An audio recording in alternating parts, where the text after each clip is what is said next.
Hello and welcome to Friday Night Football on PlayOnSports.com. It's the PlayOnSports.com pregame show live from Al Ross Field in St. Petersburg, Florida. I'm Nick Flamia with Earl McDonald on your destination for high school sports, PlayOnSports.com. Tonight's matchup features the visiting Indian Rocks Christian Golden Eagles against the host Admiral Farragut Academy Blue Jackets. Indian Rocks Christian comes in tonight with an overall record of 3-1, while the home team, the Admiral Farragut Academy Blue Jackets, with a 5-0 record. And with that, we'll bring in Earl McDonald. Earl, this home team, the Blue Jackets, really impressive to start this year at 5-0. Absolutely. Admiral Farragut is 5-0. 3 of the games in the middle of their schedule so far. They had pitched 2 shutouts and a 41-7 victory. Last week, they gave up their most points of the season, but that was against Carrollwood Day School, who has a future Cincinnati Bearcat as a running back, and they still held him to just over 100 yards. Very impressive stat there. As we've seen at Play On Sports, we've covered Carrollwood Day a couple of times this season. We know they're a strong team, and it's very impressive that this Blue Jackets squad was able to defeat them and remain undefeated. And we look into the visiting team here with the Indian Rocks Christian Golden Eagles coming in at 3-1. And at the helm, with quarterback, is Kulaga, as we just spoke with head coach Mark Buchanan about the pronunciation in that one. I'm still trying to master it, Earl. But Matt Kulaga, would you say another senior leader on this team, definitely will be a factor in the charge against the Blue Jackets in this game? Absolutely. As strong as Admiral Farragut's defense is, Indian Rocks can't rely on their typical run-heavy offense if they really want to win. Their run game is fantastic, but they've got to mix in more of the passing, which they've been doing lately. But tonight they're going to have to do quite a bit more passing with the arm of Matt Kulaga. And we look at their run offense as well. The Indian Rocks Christian Golden Eagles rely on a very young team. As Coach Buchanan was describing to us, a very young team led by a rusher named Zeke McGoy, just a freshman, and he's leading this team in rushing. Yeah, he's not only leading the team in rushing, he's already put up 483 yards, and he's averaging 8.94 yards a carry, and he's got 5 touchdowns already as a freshman. Well, we're about to get set here with about 5 minutes left on the scoreboard here at Al Ross Field. It'll be the Indian Rocks Christian Golden Eagles taking on the Admiral Farragut Blue Jackets, live from St. Petersburg, Florida. And Earl, what would you say for each team is the key to this game to victory? We'll start with the visiting Indian Rocks Christian Golden Eagles. What do you think is their key to defeating the home team? Well, I touched on it a little bit before. They're going to have to lean on that run game, but they're going to have to integrate a little bit more passing. Thus far, they've only been averaging 95.5 yards of passing a game. If they're going to win tonight, they're probably going to have to come up with at least 150 or 200 yards, as well as another typical 200 yards or so rushing offensive game. And as for the home team, Blue Jackets, 5-0 squad, what do they need to do to keep that undefeated season going? Well, they're going to have to do exactly what they've been doing so far, and that's rely on their phenomenal defense. They're probably not going to be able to post another shutout tonight, but if they can contain that run-heavy offense of Indian Rocks and enjoy a little success with their own balanced offense, which is averaging 169 passing yards a game and 178 rushing yards a game, they should have no trouble putting up some points of their own. Well, that's going to do it for tonight's PlayOnSports.com pregame show. We'll be back with the kickoff in just a few minutes. Friday Night Football begins next on your destination for high school sports, PlayOnSports.com.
Welcome back to Friday Night Football on PlayOnSports.com. Coming to you live from Al Ross Field in St. Petersburg, Florida. I'm Nick Flamia with Earl McDonald on your destination for high school sports, PlayOnSports.com. Tonight's matchup features the Indian Rocks Christian Golden Eagles against the Admiral Farragut Blue Jackets, and kickoff is underway. Taken across the 35-yard line, still on his feet, finally brought down at the 44 is the returner. And King on the return for Indian Rocks. So kicking off from left to right, Admiral Farragut to the Indian Rocks Christian Golden Eagles, and a return up to the 44-yard line. Good return there by King. It was a good return by King. He caught it. He had to run up to catch it. It was a short kick off to the right. He ran up and still got about 15 yards with it. So the Golden Eagles begin on the left hash at the 44. The snap will be handed off and quickly brought down in the backfield by number 25.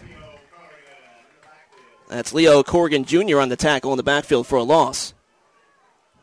It looks like that first carry went to Cortavius Gibbons, but that did not work. So it'll be second down with about 14 to go. 11:28 and counting here in the first quarter. No score, just underway here at Al Ross Field. The Blue Jackets versus the Golden Eagles.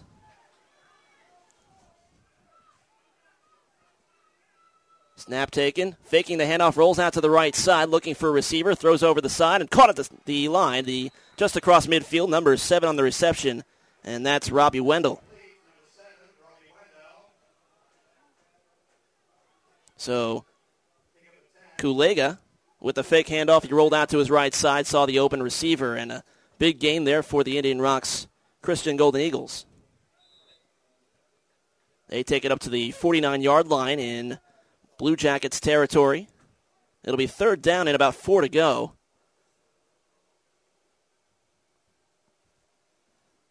Ball lined up towards the right hash. Kulega under center. And he hands it off, pushing forward towards the line. He looks like he's close to the first down marker. Let's see where they spot it. Looks like it may be a first down, Earl. Yeah, and that was a run by their up back, Kendall Brandenburg, who gets quite a few carries in this offense. So the Golden Eagles rebound after a first down play with a loss of about 5 yards, making it second and about 15. A long catch on the right side to make it 3rd and 4, and then the run pushing across the first down marker. So a fresh set of downs for the Golden Eagles. 10:06 on the clock.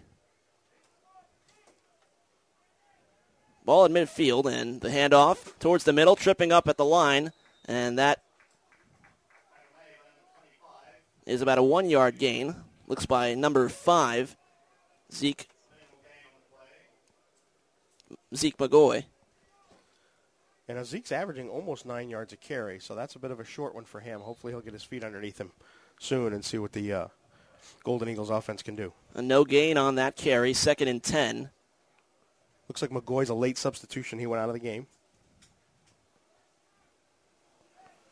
Ball's on the 44-yard line. I formation. Kulegi flips it backwards, and rolling out to the right side is King. And he cannot find much room there. Brought down in the backfield for a loss of about 2. So King with the carry, rolling out to the right side, and he couldn't find much. No, and King gets a lot of carries on this offense as well. It's definitely led by Zeke McGoy, but Brandenburg is the up back, and Damian King is an occasional substitution, get quite a few carries as well. It'll be 3rd down and 12 with 8:50 to go here in the first quarter. No score thus far. The opening drive here for Indian Rocks Christian. Ball's on about the 47-yard line. And a whistle blows. Looks like an early timeout charge to the Golden Eagles. So an early timeout. No score, 8:33 left. Indian Rocks driving 3rd and 12. Do you want to watch more of your school's great matchups, like the game you're enjoying here tonight? Tell your school to sign up for the Play on Sports School Broadcast Program. The program allows schools to broadcast all their games and other activities on the web. For more information, go to playonsports.com/SBP.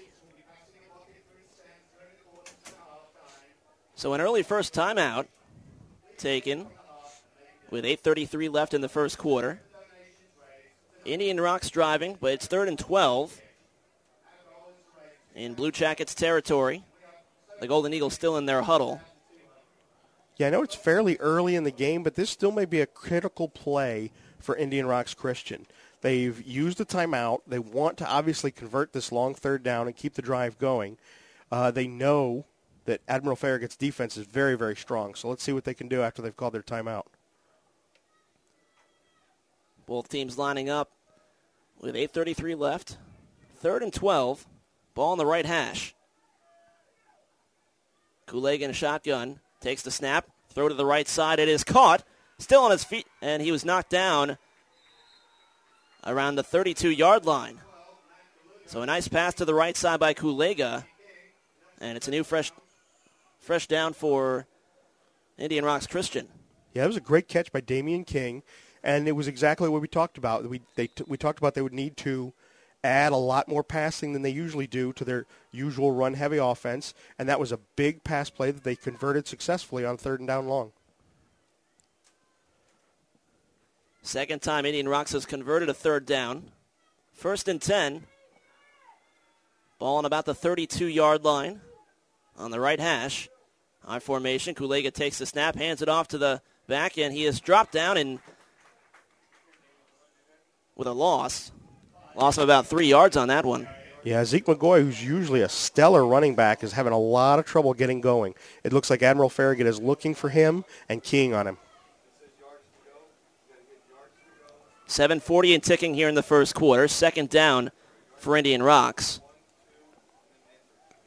It'll be 2nd and 12, so they'll mark McGoy for a loss of 2. Indian Rocks in the white uniforms, white tops, white pants with the red numbers. And Admiral Farragut looking more like Notre Dame with the gold helmets. Snap taken, rolling out to the right side. Kulega, long pass down the right side, and it is caught at the sideline. By the 10-yard line, still on his feet. He drops down at the 7. Good pass by Kulega down the right side. It was, and it was a great catch by Spencer Atkinson, the tight end. The big tight end ran either, I wasn't sure I didn't see if it was a wheel route or just a streak down the right sideline, but he got about 1.5 yard separation from his defender and was able to make a great catch. A fantastic catch to keep the drive alive. 1st and 10. Ball at about the 8-yard line.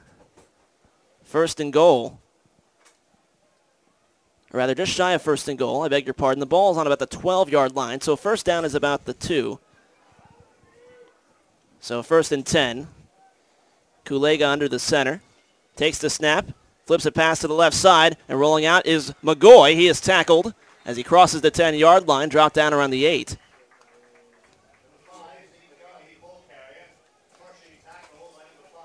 They'll mark him down at the 7. Or rather to the... It'll be 2nd and 7.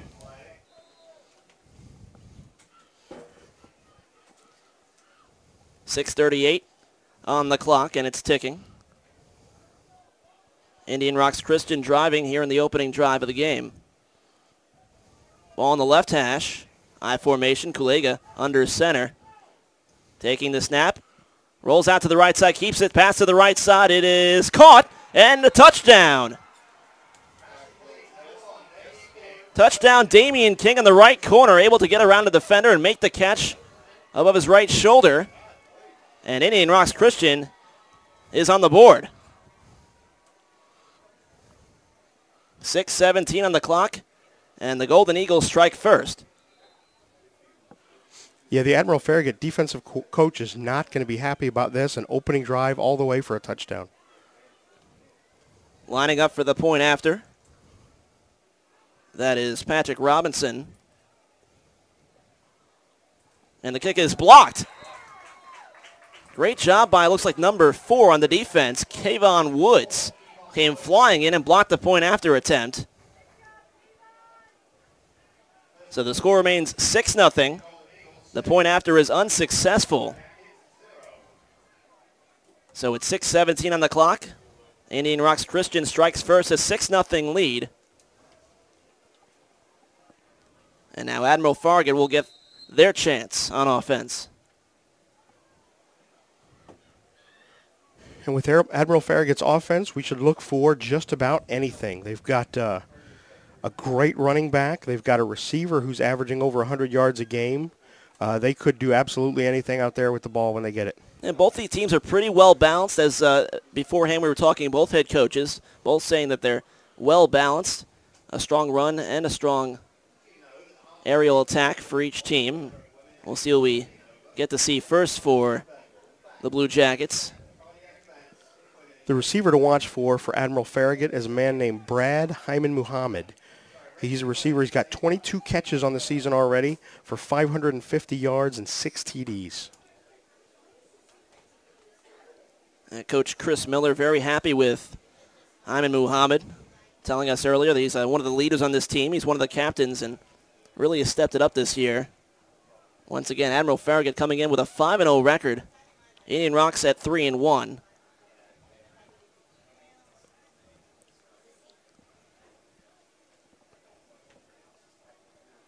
With 6:17 left in the first quarter, the Blue Jackets ready to receive.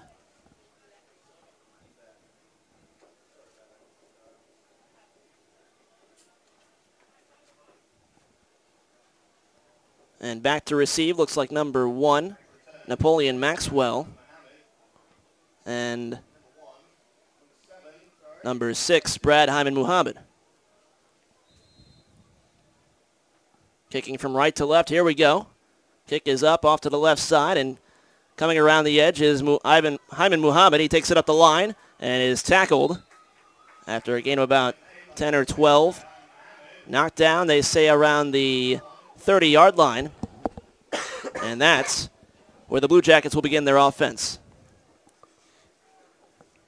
Yeah, that was a decent return. He took it off of one bounce and just ran straight north as far as he could get before he got knocked out and got about 12 yards. 6:11 on the clock, and on the right hash is where the Blue Jackets will begin their drive at the 32-yard line.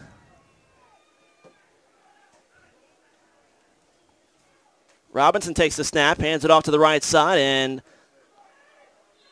the ball taken up about 3 yards before the tackle made on number 2. That's Todd Macon, another captain on this team, Earl, that we haven't quite mentioned yet. No, but definitely Todd Macon is worth mentioning. He's got 69 carries on the season already for 670 yards, which is an average of 9.7 yards a carry. He's also already got 4 TDs. He's the lead ball carrier for a very strong running game. Colby Robinson, the quarterback, takes a snap, fakes the handoff, toss to the left side, caught wide open. Little shake and bake move, and around one defender, tackled by the next. Dropped down after about a gain of 4 or 5. Let's see where they mark him. It'll be 3rd down and about 5 to go. That was Hyman Muhammad's first catch of the night. Probably not going to be his last. He's averaging over 110 receiving yards a game. I would like that on my fantasy football roster. We were talking about the 25 yards a catch, saying that those probably aren't many screen passes, although right here we see just that. 4:54 and ticking, ball on the left hash, 3rd and 5 for the Blue Jackets. Robinson takes the high snap over his head. It's on the ground. He picks it up and has time to toss to the right side. Leaping attempt, but no grab on the sideline. The near side, that is. It was intended for Justin Green, number 7. But a bobbled snap goes past the quarterback, Robinson, and it's 4th down.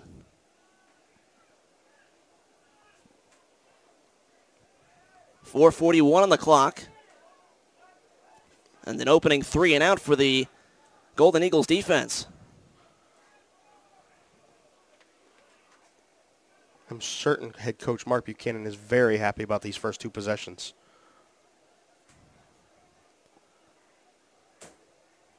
Back to punt is number 2, Todd Macon. Running back and also the punter. He takes it. And the kick is up, and it's a pretty good one. There's a flag. Backing up, and it's bouncing all the way to the goal line. Number 1 has it, shaking to the right side, has some room, and is still on his feet to the left side, pushes forward up the middle, and finally knocked down around the 30, 35-yard line. There was a flag down at the line of scrimmage right at the snap, though. We'll see what the result of that flag is.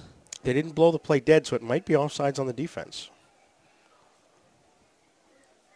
Although the officials have moved the chain, so perhaps not. Looks like it's a false start. So a false start on the Blue Jackets.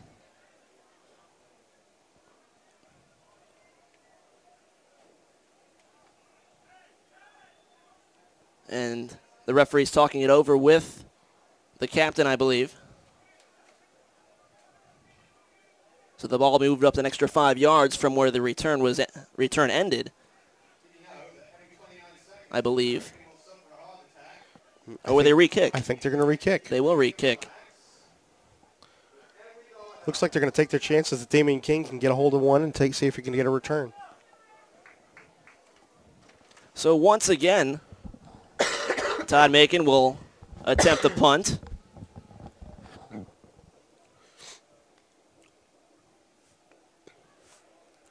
$6-0 is our score.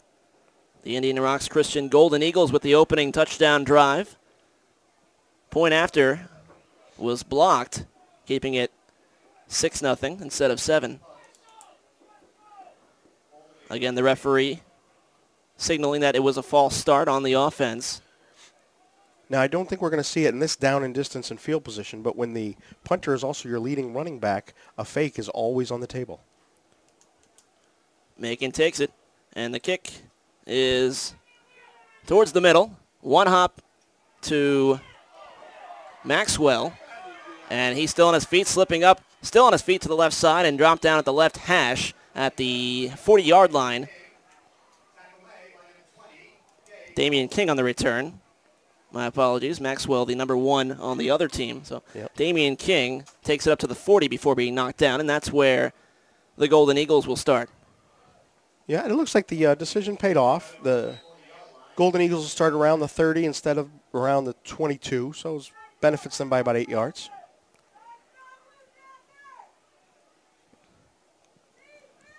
See if Zeke McGoy can get his footing on this slightly wet turf tonight. 4:12 on the clock. 6-0 is the lead for the Golden Eagles. Kulega takes a snap, throw off to the left side, caught at the 50-yard line and dropped down around the 44. That's number 33, Spencer Atkinson. That's his second or third catch of the night, and he's been an excellent receiver for him here as a tight end. Atkinson takes it across into Blue Jackets territory, and they'll mark the ball down at the 44. And now let's see, was there a penalty on the play? The referee's taking the ball back.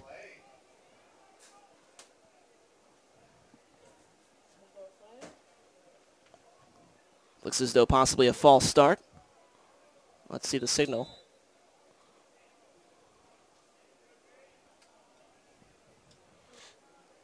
Well, the ball was on the 40. Catch made toward the 44, the Blue Jackets territory. However, the referee's taking the ball back to the Golden Eagles 35. So now it's 1st and 15, a 5-yard penalty. And we'll do it again. Kulega fakes the snap, rolls out to his right side, looking deep, tosses it over the middle. A wide open receiver, number 2, Jake Frolicher, and he is knocked down at the 25. Wow. Frolicher was wide open. He certainly was wide open. There must have been a blown coverage at some point in the Admiral Farragut defense. And, you know, when we talked to Coach Mark Buchanan, he said, even though his team is only averaging 95 passing yards a game, he said that they've been getting better, they've been becoming more balanced, and clearly they've already got almost 100 yards passing in this game.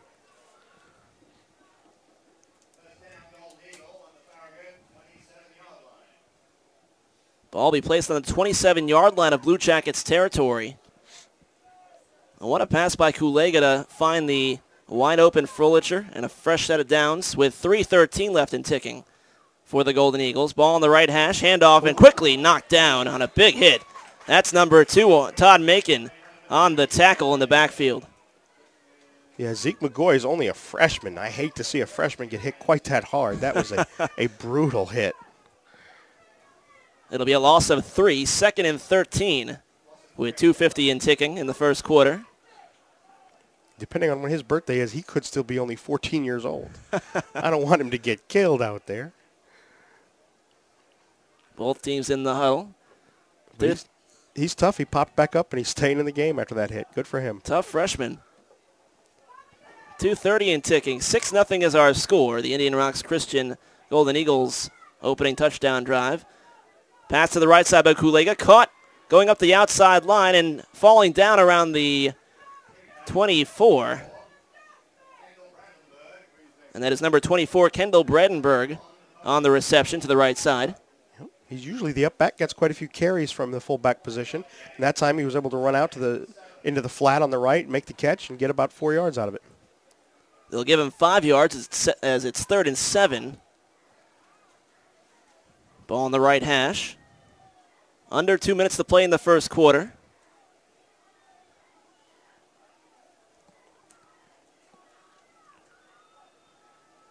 Kulega in shotgun formation. 2 wideouts to the left and to the right. Pass to the left side. It is thrown behind the receiver. Intended for number 7, Robbie Wendell.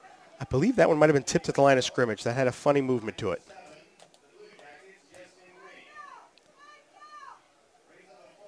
And that'll bring up 4th down on the incompletion.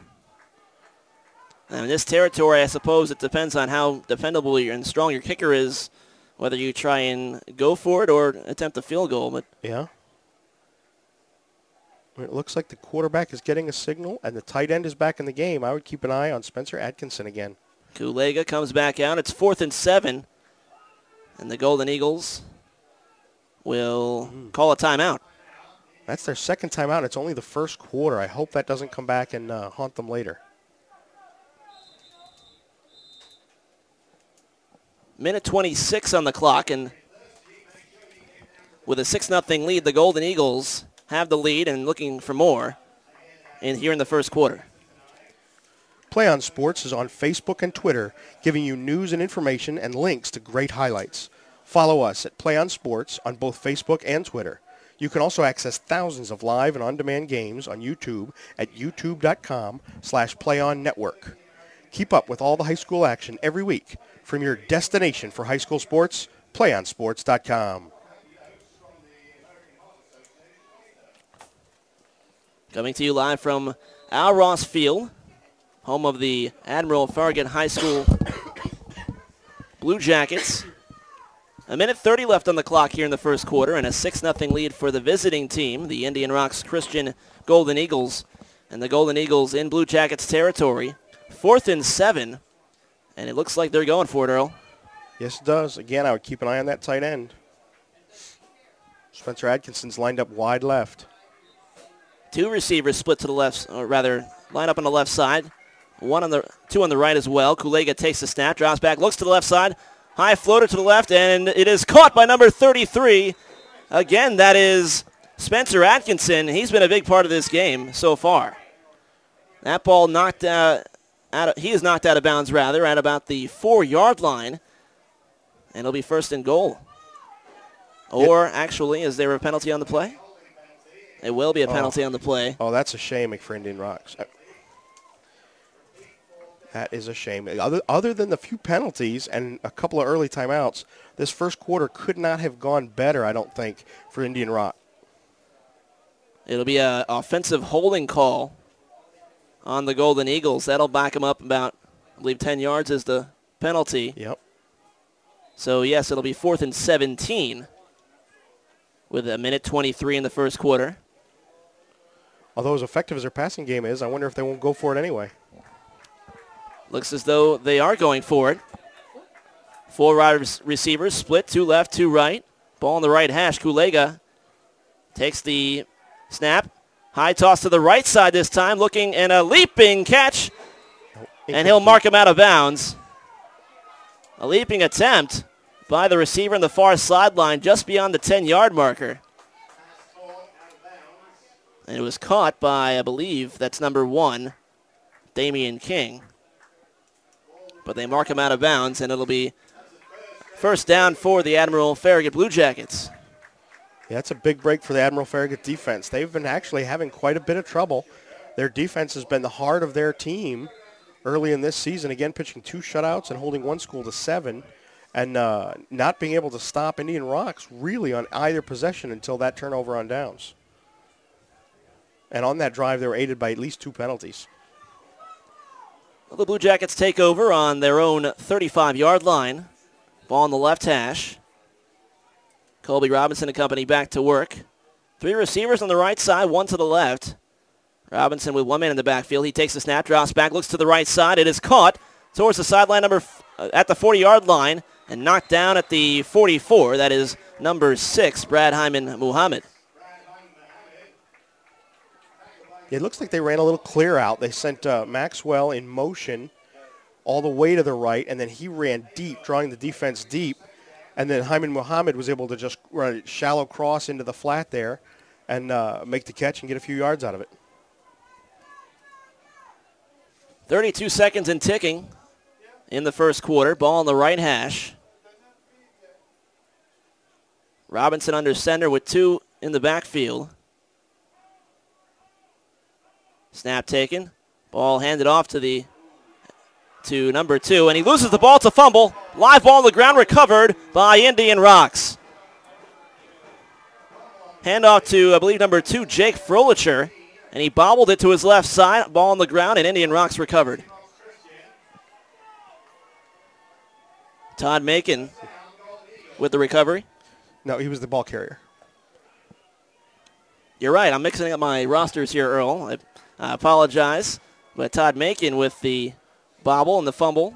Indian Rocks with the recovery.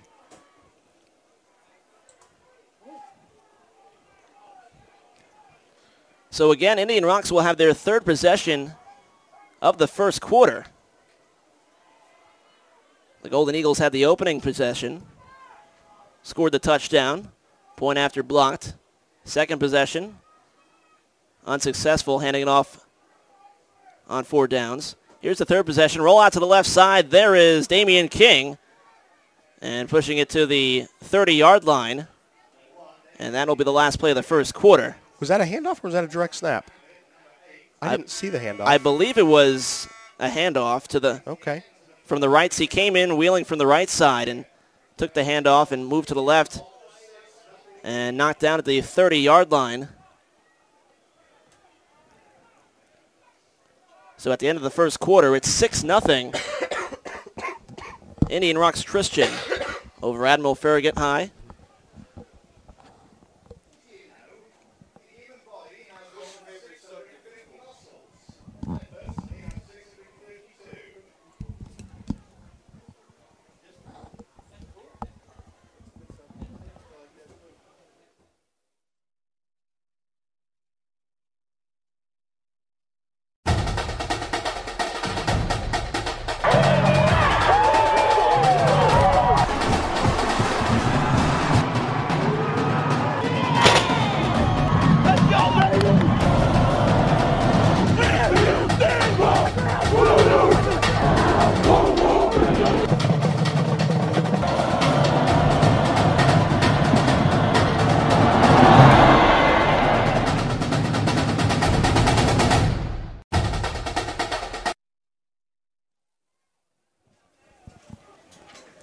Second quarter about to begin here at Al Ross Field, St. Petersburg, Florida, home of the Admiral Farragut High Blue Jackets.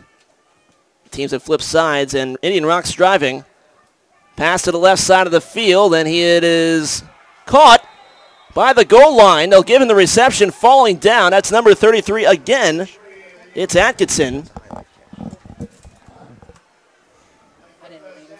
Spencer Atkinson falling down towards the goal line. He's able to make the catch while falling on his back.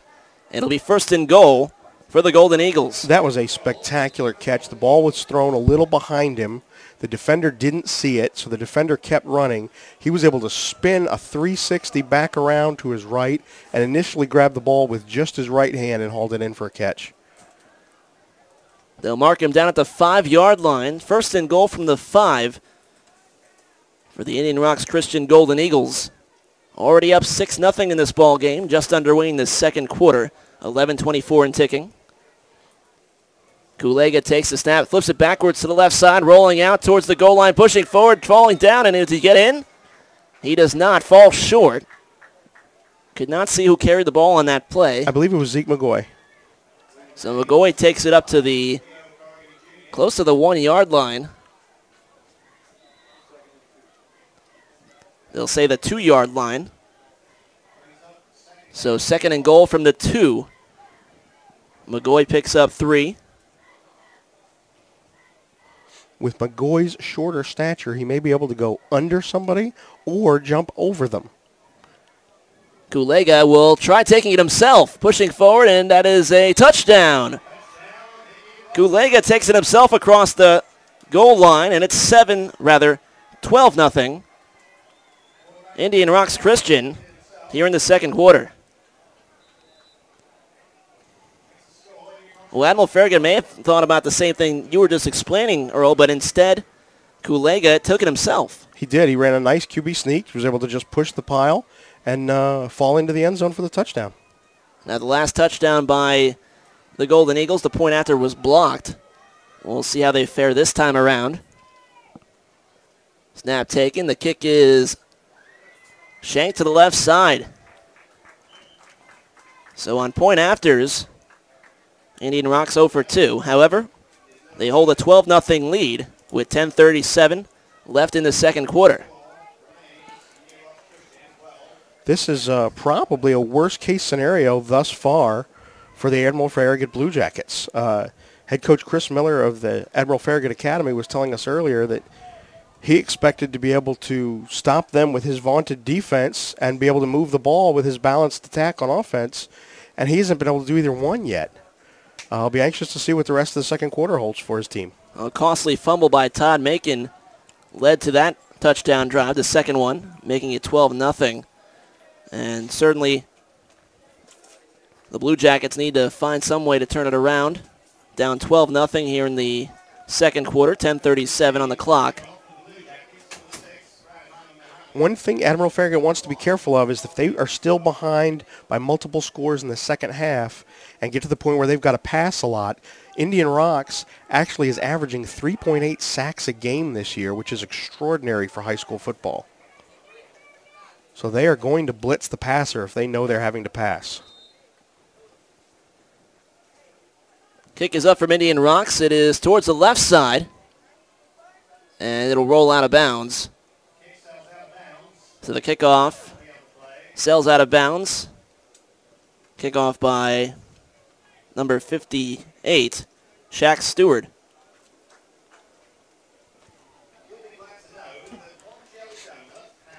Yeah, one of the players on the Indian Rocks defense, Christian Frost, who's also their third-string quarterback, he's a defensive end, and already this season he's got 5 sacks, 1 forced fumble, 1 fumble recovery. So if we get to a point where the Blue Jackets are having to pass more than they run, I have a feeling that Mr. Frost is going to turn on the wheels and start charging after Colby Robinson every play. So watch out if you're Colby Robinson. So they'll put the ball on the 35-yard line. That's the result of a kickoff going out of bounds. So that's where Robinson and company will begin their drive. 10:37 on the clock, down 12-0. Robinson hands it off to the right side, and still on his feet up to the right side toward the 40-yard line, finally brought down. That is number 2, Todd Macon, I believe, on the carry. So a 4-yard gain makes it 2nd and 6. 10-11 and ticking. Ball between the hashes. Two wide receivers line up on the left side. One to the right. Split backfield with Robinson in the middle. High snap taken backwards. Robinson looks for a deep ball to the left side. It is just out of the reach of number 4. That's Kayvon Woods, the intended receiver. It looks like Kayvon Woods might have misjudged it. And he did have 2 defenders, but he was past them. He had them beaten. That'll bring up a third down. 3rd and 6 with 9:44. I think the AFA Blue Jackets just need to take a breath, realize that 12 points is not a big deal for their offense, and just run their normal offense. They don't need to be in a panic mode. Just run the offense and get a score in this half. Robinson in the shotgun. One receiver's to his left, one back to his left, rather. 2 receivers to his left, and 2 to the right. Low snap, it's bobbled by Robinson. He backs up, tosses it to the sideline. It is nearly caught, broken up by both number 1s actually met each other. Damian King and Napoleon Maxwell. Maxwell, the intended receiver, but King able to interfere with that, or rather prevent him from catching it. Yeah, Maxwell was doing the proverbial try and bail out your quarterback by trying to run back towards the quarterback, sensing the bad snap. And unfortunately for him, Damian King was also on top of it, and he was charging in trying to make the pick. 4th and 7.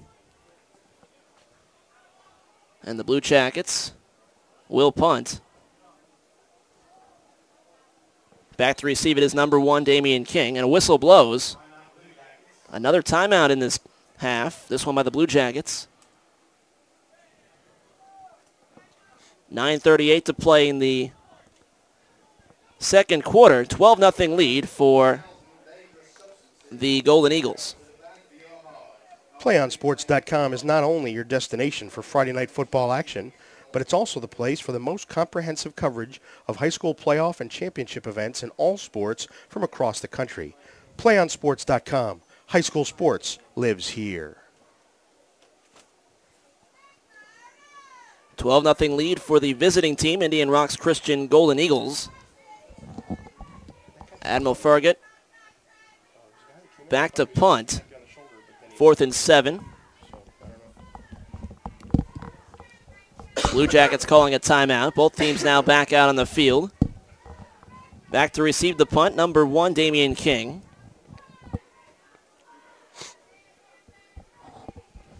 And worth noting, Earl, both teams, some of the players on each team sporting pink for breast cancer awareness this month.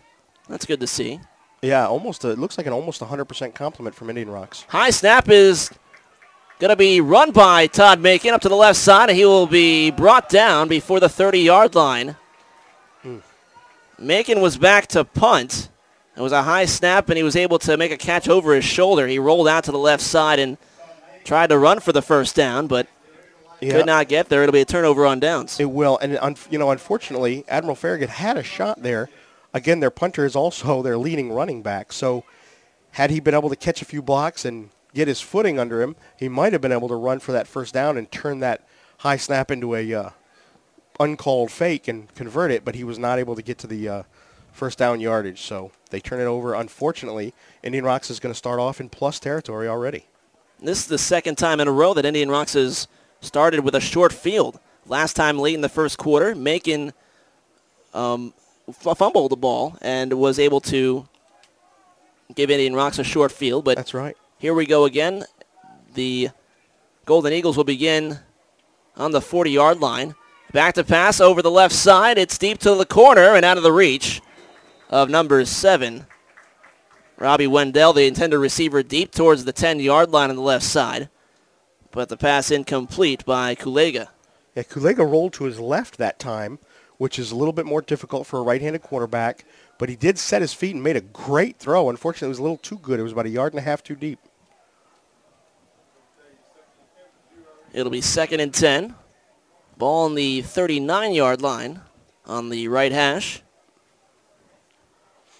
Both teams in a huddle. 12-0 our score. Indian Rocks looking for more. 9:22 left in the half. 2nd and 10. Kulega under center with two in the backfield. He takes the snap, looks to his left side, tosses high towards Atkinson. It tips off his fingers, and luckily for Indian Rocks, it wasn't tipped towards a defender. Yeah, Spencer Atkinson is a very tall tight end, but he's not quite tall enough to make that catch. And unfortunately, the field position struggles for Admiral Farragut are really unfortunate for their defense because their defense is very, very good. It's the strength of their team. Mm-hmm. But I don't care if you're the 85 Bears defense. If you start off on your side of the field every possession, you're not going to be able to control the ball and stop the other team. The incompletion will bring up a 3rd down and 10. Ball still on the right hash at the 39. Kulega under center. One receiver split to the left side. It'll be a fake handoff, and back to evading the tackle is Kulega. He spun away from Macon, but makes the incomplete pass to the left side, intended for number 1, Damian King. But nearly a sack in the backfield by Todd Macon, who had a hand on Kulega, but Kulega able to spin out of the way of that one. Yeah, I think Blue Jackets coach Chris Miller is probably very pleased with that defensive play. It's probably the first defensive play he's been very, very happy with tonight. That'll bring up 4th down and 10. And Indian Rocks Christian will punt it away. In this field position, you got to watch for a fake, though.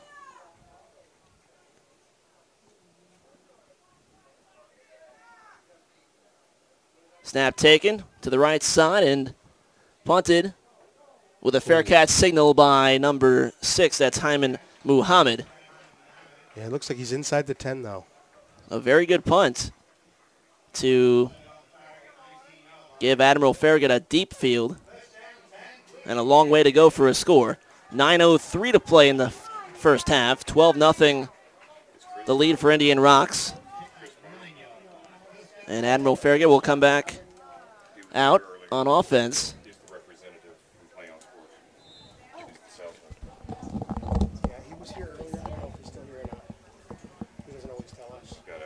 It'll be 1st and 10 for Admiral Farragut.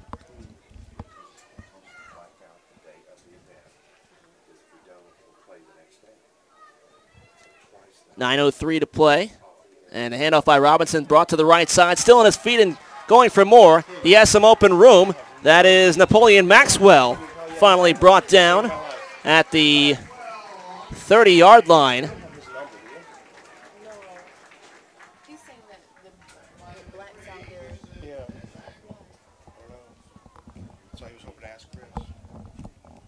.854 to play. A big gain by Napoleon Maxwell to the right side. And it'll be a 1st down for the Blue Jackets.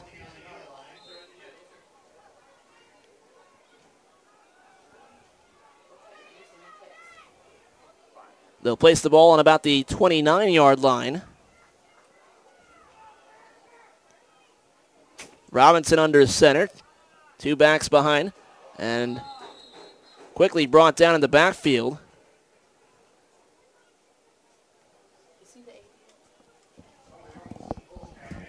Robinson taking it himself to the left side, but couldn't find any open room. It'll be 2nd and 12 with a loss of 2 on the play. 8:30 and ticking. I've already talked to tech support. They've got us back up. If they've got us back up, I was told one thing. It'll be 2nd and 12 And now 2 nights in a row. for the Blue Jackets. Ball on the right hash. Sorry.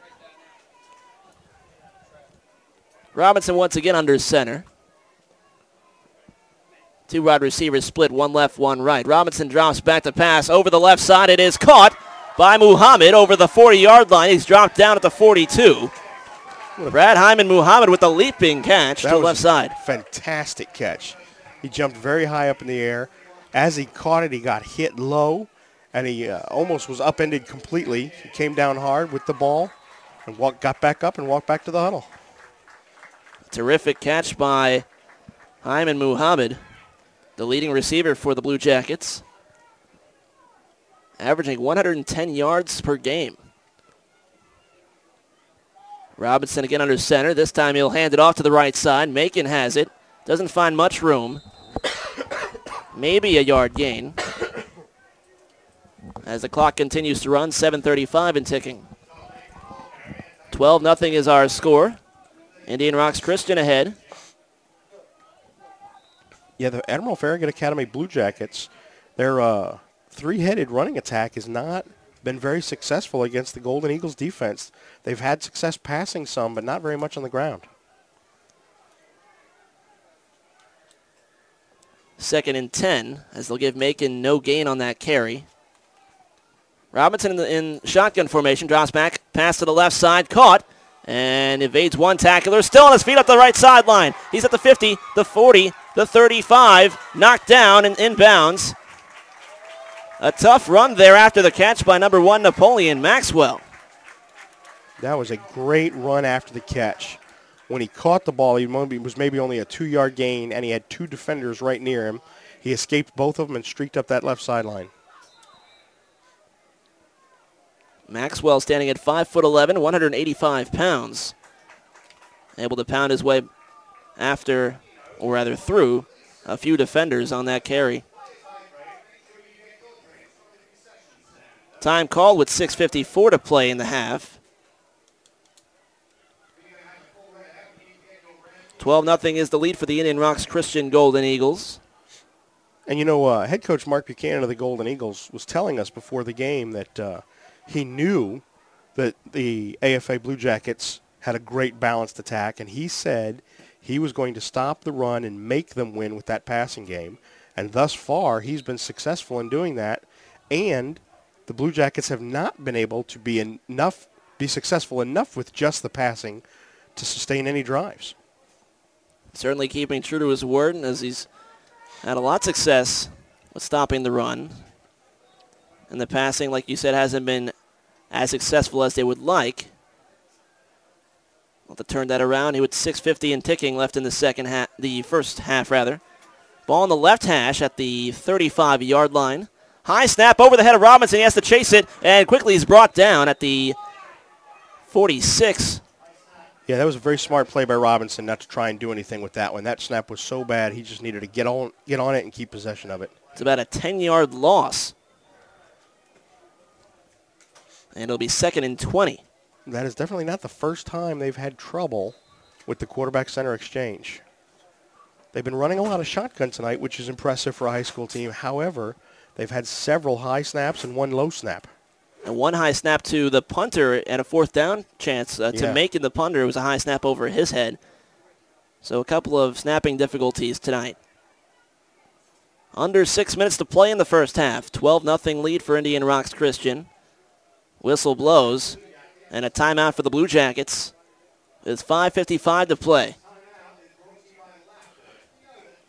Now we did notice when we were on the field earlier, we did notice that the field was still quite damp from some of the weather we've had lately. And I'm sure all of those balls now are starting to get a little bit wet, a little heavier, a little slippery. So that may not be the last of the bad snaps that we'll see tonight.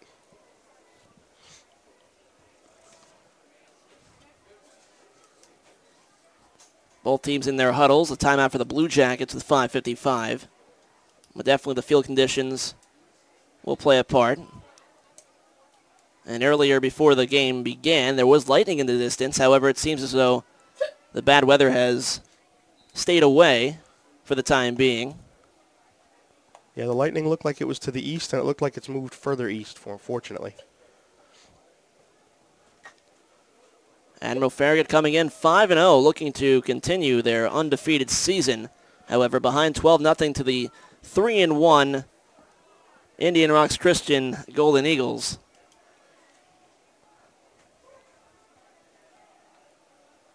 Both teams out of their huddle and lined up. The ball beyond the 40-yard line. 2nd and 20 after the 10-yard loss due to a high snap. Robinson this time is under center. One back in the backfield. Robinson backs up and pass to the left side. Caught by number 5 at the 30-yard line. He's still on his feet. 3 defenders trying to take him down. He's finally brought down at the 20. Number 5, Cortavius Givens, with a bobbling snag, able to hold on and drag 3 defenders with him to the 20. Yeah, he dragged 3 at first. One of them fell off, and the other 2 got dragged about another 5 yards after that. Very impressive, powerful run after the catch. Just what the home team needed. On a 2nd and 20, they pick up enough for the first down. 1st and 10 at the 20-yard line on the left hash. 5:30 and ticking in the first half. Admiral Farragut looking for their first score. Todd Macon lined up as an up back for this play, it looks like. Cortavius Gibbons behind him. And Robinson under center. He takes the snap, drops back, looks deep to over the middle. It is caught. Touchdown, Blue Jackets. Number 6, Brad Hyman Muhammad on the diving reception over the middle. And it's 12-6.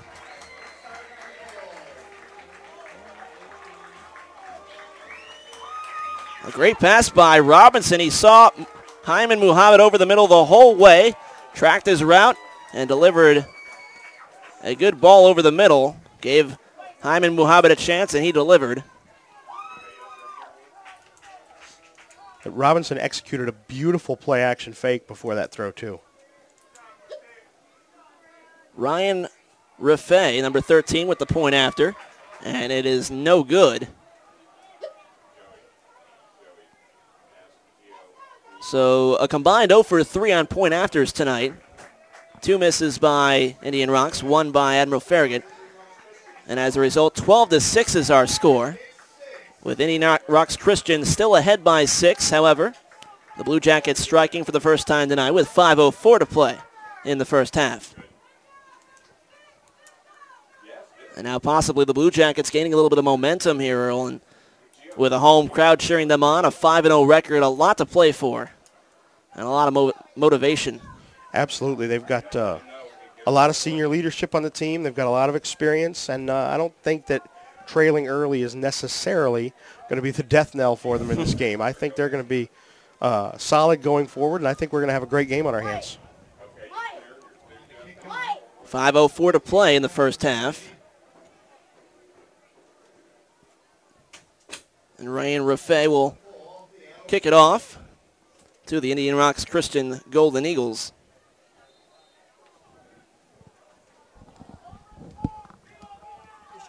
Kick is up and towards the left side on one hop, fielded by number 4. And that's Theo Anderson. He goes up the near sideline, brought down at the just short of the 30-yard line. So that was Theo Anderson on the return. And with 5 minutes left, the Golden Eagles will begin their drive on, at least, let's see where they mark it, the 28-yard line, I believe. So 1st and 10 with 5 minutes to play in the first half. Ball on the right hash. The Golden Eagles come out of their huddle, and here we go. 2 wide receivers to the left side and 2 running backs in the backfield. It'll be a handoff up to the left side, dragged down after a gain of about 3. That is number 5, Zeke McGoy on the carry.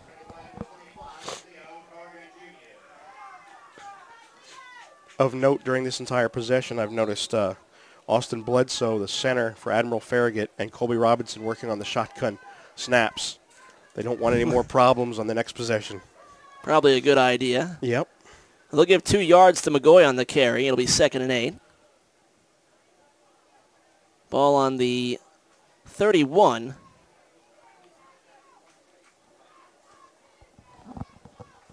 One receiver to the right side, 2 backs, and a flip handoff to the left side. There goes McGoy. A flag is in the backfield after McGoy carries it for about 4 or 5 yards. But there is a flag in the backfield. Let's see what the result is. It'll be holding on the offense. So a 2nd and 8 will turn into a 2nd and 18.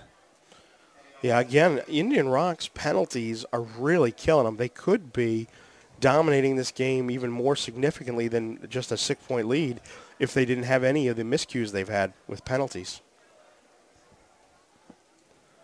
I have a feeling that's going to be discussed at halftime. Definitely. 4:02 and ticking until the halftime marker.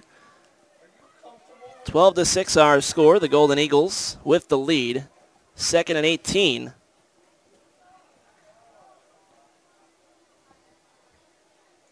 Ball between the hashes. And at the 18-yard line. Snap taken off to the left side. That's number 2, Macon, trying to find room on the left side, but he can't. Dropped down in the backfield. Make that Jake Frolicher. Again, I'm mixing up my rosters here, Earl. Thank you for that. That's all right. Both teams have very almost identical numbers at very similar positions. It makes it very, very difficult. So Frolicher on the carry to the left side, but he will lose yards, I believe. Let's see where they mark him.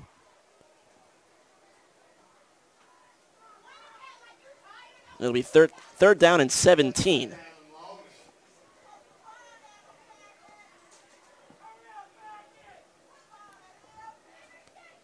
Time called on the field. It'll be referee timeout. 3:22 to play. 12-6 is our score. Golden Eagles out in front and driving. Stay tuned for the PlayOnSports.com postgame show, where we will select our player of the game, as well as wrap up all the action from this ball game. That's coming up following the game on your destination for high school sports, PlayOnSports.com.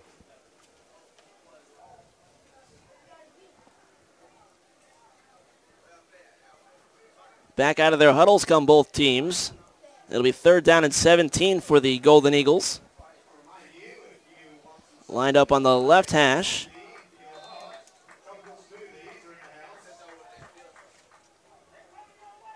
Matt Kulega and company face a 3rd down and long. Kulega rolls out to the left side. Pass is caught. No, it isn't actually. It's broken up just around the 30-yard line. Pass intended for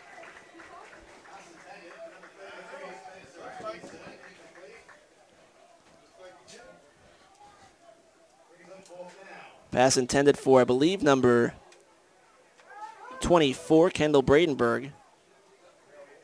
But an incomplete pass brings up 4th down and 17.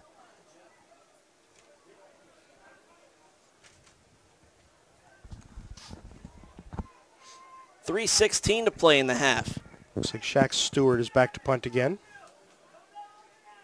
Dropped a nice one in at the 9-yard line on the last punt. Let's see what he does here. He's got a lot more field to work with. Brad Hyman Muhammad back to receive. One bounce and a bounce towards number 7, Justin Green, who wraps up the football and settles on about the 47-yard line. I believe that was a great play by Justin Green, because I think the punt bounced off of the foot of number 3, William Anderson, and it could have been a live ball. So it's very good that Justin Green was able to get on top of it. So a great play by Green to hold on to the ball around the 47, 48-yard line of Golden Eagles territory. And that's where the Blue Jackets will begin their drive. 3:08 to play in the first half. Ball on the left hash. Colby Robinson and company back to work. Robinson again under center. Takes the snap. Drops back. Pass to the right side. Caught and brought down. Close to a first down. That's number 4, Kayvon Woods, on the reception. And they'll give him a first down. About a 10-yard completion to the right side with under 3 minutes to play.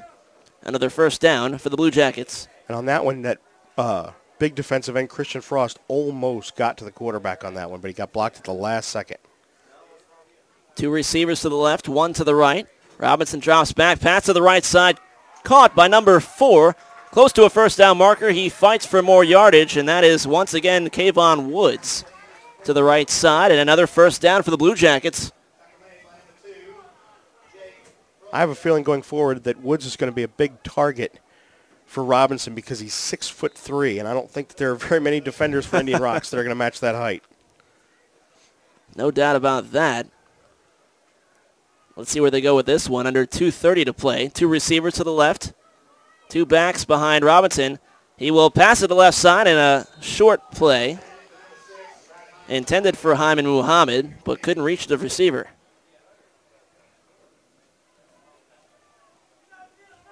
So after back-to-back 10-plus yard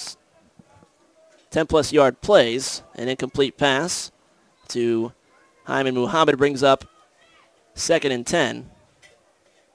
2:21 to play. Clock is stopped. 2 receivers to the left. Robinson under center. Robinson drops back. Pass to the left side. It is intercepted by the 10-yard line. That is number 1, Damian King. Still on his feet to the left side. He's at the 40-yard line. 45-50. 45-40. Has a defender one and he knocked down the far sideline around the 35-yard line. Yeah, touchdown-saving tackle by Napoleon Maxwell. Great play by him. So Damian King, number 1 for Indian Rocks, intercepts it. And number 1 for Admiral Farragut, Napoleon Maxwell, knocks him down. Which I believe if he got around Maxwell, then he had some open room for the touchdown. But Maxwell able to push him out of bounds around the 30. Or make it the, let's see where they put the ball. It's on the 36-yard line, I believe. You're right. Yeah, Maxwell was, I think, the last hope to stop him if Maxwell didn't get him out and he was going to score. What a momentum shift here. With about 2 minutes left in the half, it looked as though the Blue Jackets were about to tie this one up. Absolutely. But a 12-6 lead for Indian Rocks, and they have the ball again in Blue Jackets territory. Kulega has it. Pass to the right side towards the near sideline, and it's overthrown. Intended for Atkinson. An incompletion brings up 2nd down.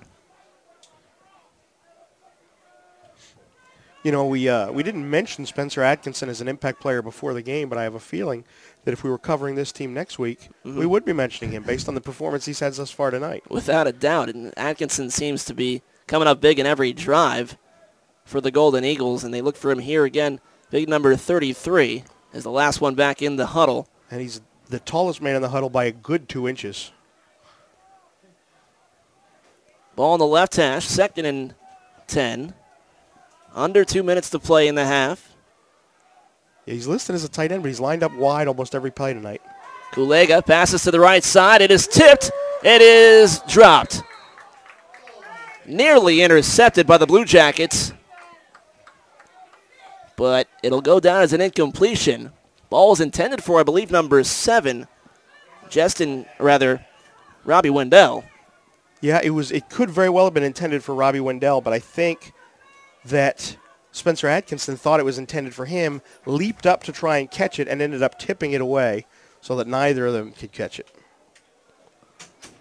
It'll be 3rd down and 10. Minute 52 to play in the half. And I would imagine Indian Rocks would try to at least get in the field goal range.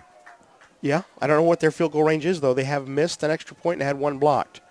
So they may need to get pretty deep for a field goal. Kulega takes it. Shotgun formation. He passes it deep to the right side, looking for number 5. It's caught. No, it's dropped. Nearly caught. McGoy had a chance. He was between 2 defenders. It landed, it looked like it was off his hands, and he couldn't hold on to it before falling out of bounds. So that'll bring up 4th down. Yeah, Kulega looked like he almost dropped it in the breadbasket, as it were, but McGoy was not quite able to keep possession of it when he came down. Minute 44 to play in the half, and it's 4th down and 10.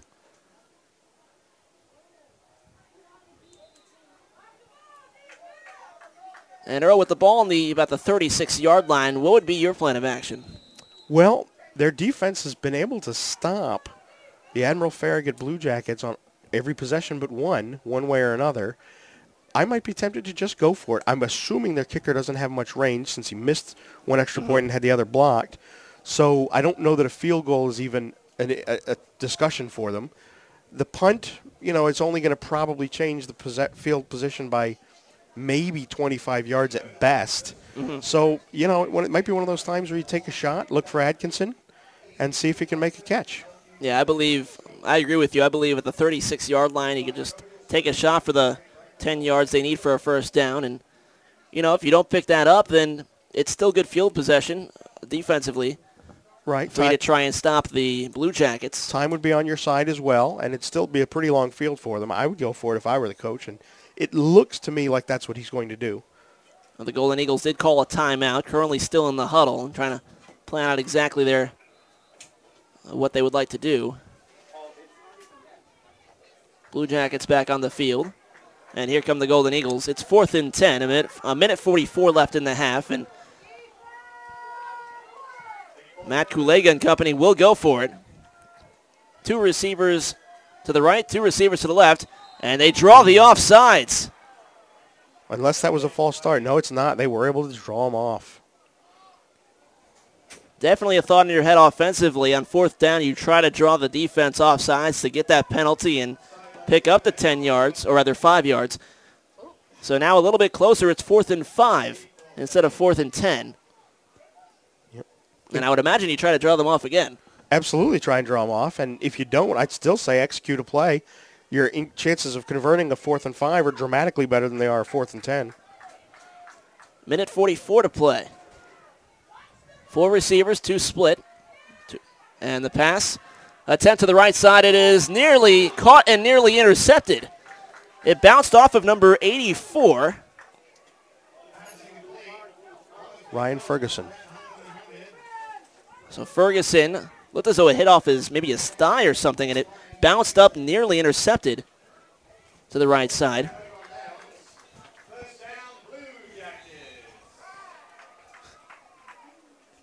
So it'll be a turnover on downs. And with a minute 38 left to play in the half, the Blue Jackets will have another possession. A minute 38 with their passing attack is not necessarily an issue. It'd be great for them if they could get a score in this half and tie it, and maybe even take the lead if they get the extra point. Robinson passes it left side, caught by Hyman Muhammad, still on his feet and finally knocked down near midfield. It took about 3 defenders to knock him down. Well, we've seen a lot of tough runs after the catch by Hyman Muhammad today. We have, and really for receivers on both teams, they don't want to go down. So that completion brings the Blue Jackets to midfield.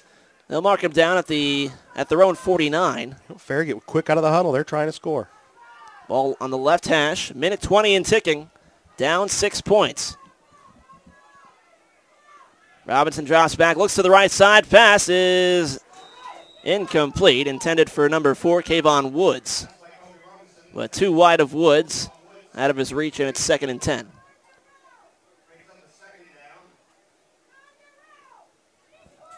A minute 12 to play as the incompletion stopped the clock. 12-6 our score. The Indian Rocks Christian Golden Eagles with the lead. But the Admiral Farragut High Blue Jackets driving with just over a minute to play in the half. 2 receivers to the right, 1 to the left. Hyman Muhammad wide to the right. Keep your eye on him. Robinson under center, takes the snap, looks to the right side, rolls to the right side, and he will run for it. No, he won't pass it to the right side. He'll stay stood behind the line of scrimmage, I believe, but the pass was much too low for the receiver to try and grab. A flag is on the field, though. It'll be a penalty against the defense.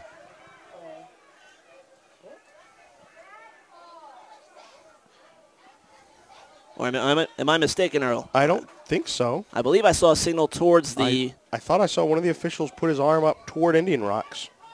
I didn't see what the call was, and now they're walking that way. Right. Now let's see. They're marching off, 10 yards. 15-yard penalty. My goodness. So the 15-yard penalty greatly helps out the Blue Jackets. Yeah, I'm fairly sure penalties will be discussed in the Indian Rocks locker room. And it won't be pleasant. 1:01 to play in the half. Ball on the 36-yard line in Golden Eagles territory. Robinson drops back, looks to the left side. Ball thrown. It is nearly caught. Did he catch it? No catch. It's too low. The ball hit the ground before it got to number 6, Hyman Muhammad. You know, Nick, we saw Robinson in the warm-ups, and his timing was really good with all of his receivers, but a lot of his throws were low. They were at or below the waist level, even during warm-ups. I'm not sure if it was the wet ball or if he's got a hitch in his mechanics or what, but if he can get that ball back up, things could change dramatically here for him. Muhammad lines up on the left side. Kayvon Woods next to him, with one receiver to the far right. Robinson under center, takes the snap, rolls out to the right side, pass to the right, and it's caught towards the first down marker, staying on his feet, and finally brought down out of bounds. That's number 2, Todd Macon, with the reception.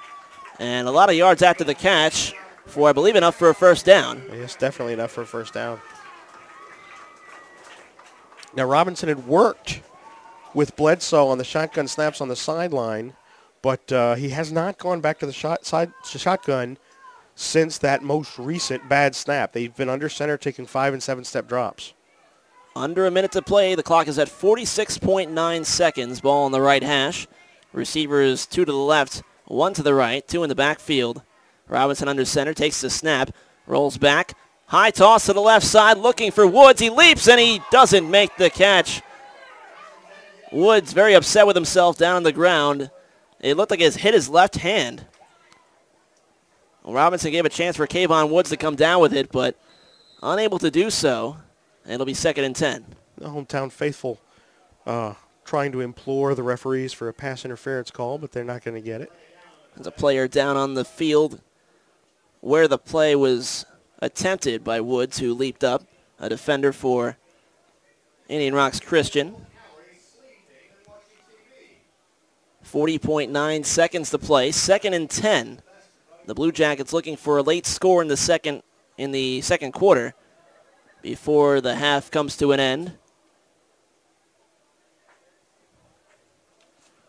Yeah, I have a feeling that the halftime discussions for these teams on Indian Rocks is going to focus on eliminating the penalties and finishing those drives. And I think that for Admiral Farragut Academy, they're going to talk about the center quarterback exchange, and they're going to probably try and work with the quarterback to get those balls up about 1.5 feet higher. Yeah, definitely a lot of problems with the snaps in this half with Admiral Farragut. A couple of bad snaps to the quarterback. One bad snap notable to the punter, Todd Macon, who was able to make something out of it. A high snap towards Macon. He was able to make the catch over his shoulder, and he turned around and ran with the ball instead of punting it.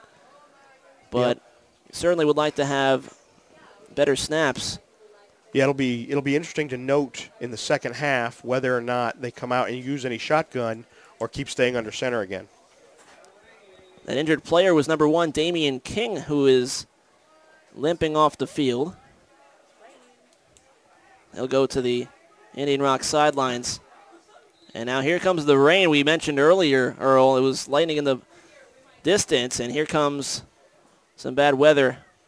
With 40.9 seconds, Robinson takes the snap, looks to the left side. It is caught. And spinning down is Muhammad. He stays in bounds, I believe. 31.9 seconds, and the clock stops.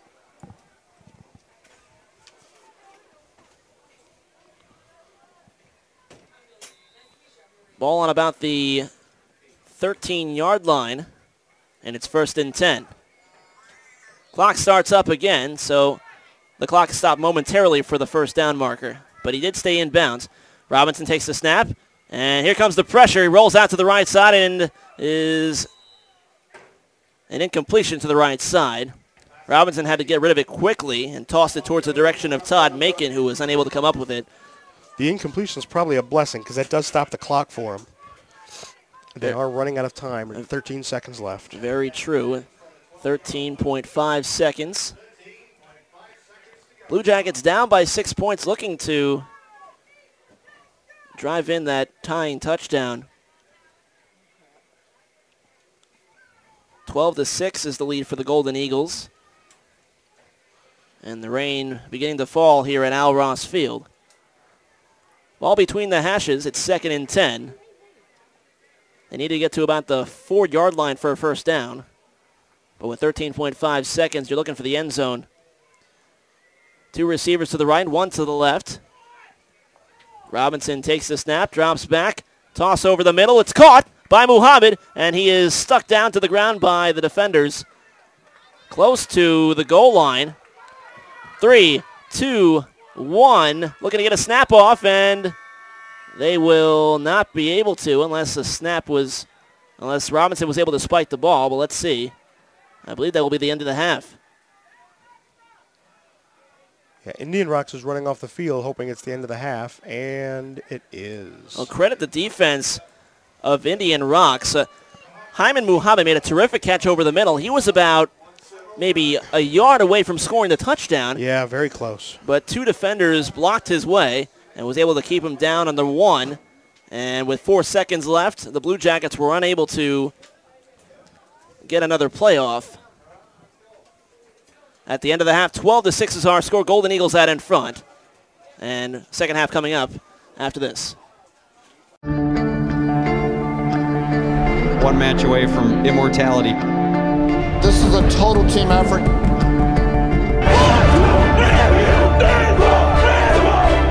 going to come at you. 1 shot.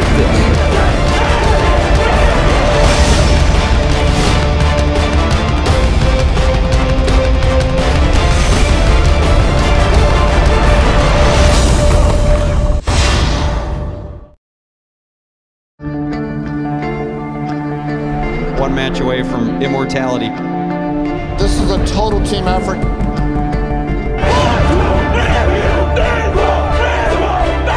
going to come at you. 1 shot.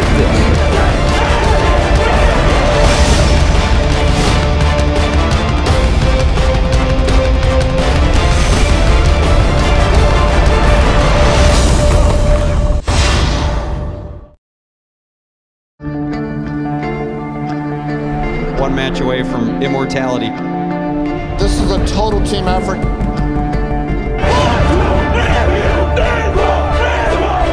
We're going to come at you. 1 shot.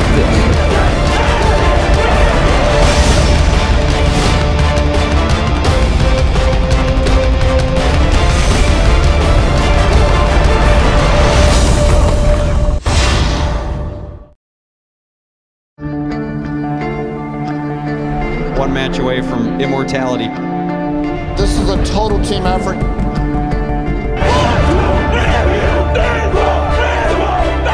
going to come at you. 1 shot.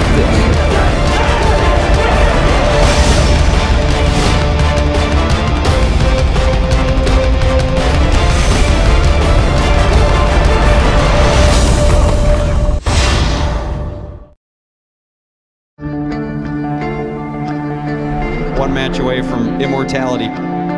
This is a total team effort.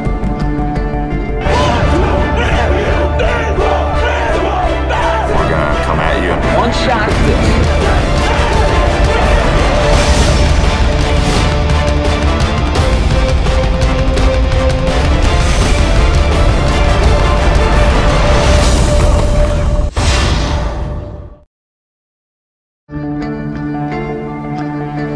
1 match away from immortality. This is a total team effort.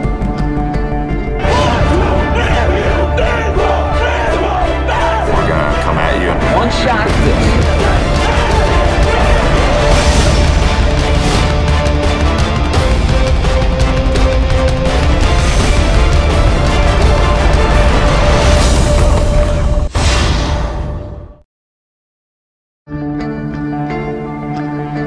1 match away from immortality. This is a total team effort. We're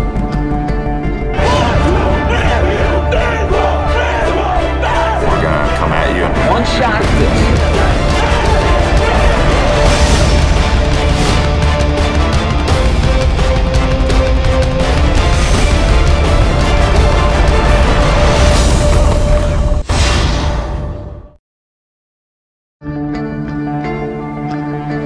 1 match away from immortality.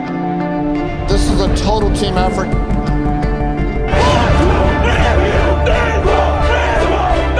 going to come at you. 1 shot. 1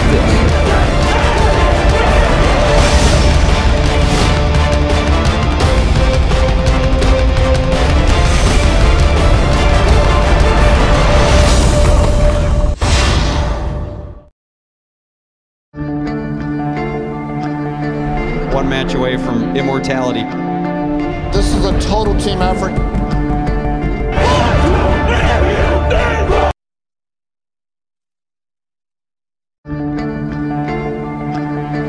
One match away from immortality.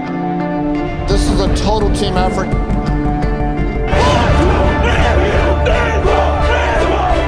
We're gonna come at you. One shot.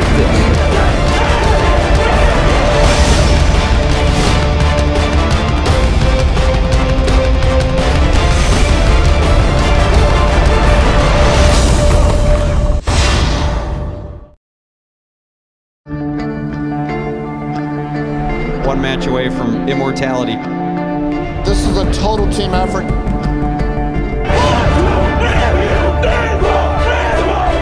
We're gonna come at you. One shot.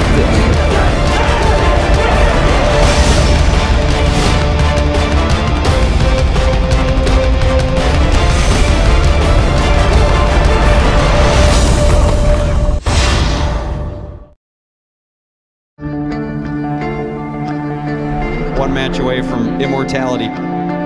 This is a total team effort.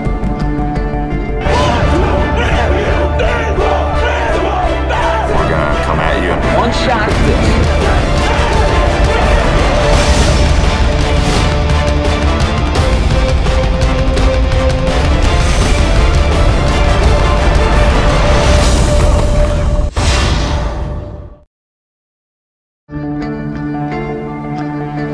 One match away from immortality.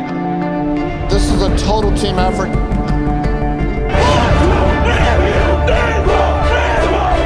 We're gonna come at you. One shot.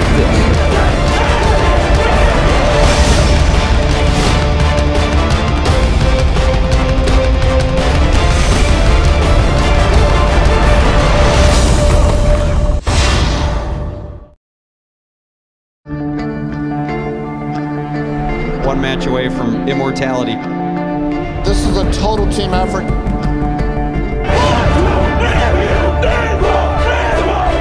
We're gonna come at you. One shot.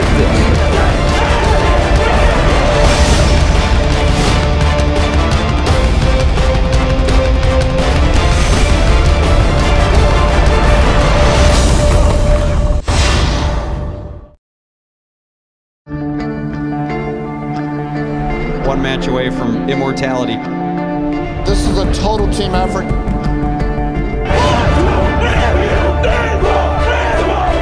We're gonna come at you. One shot.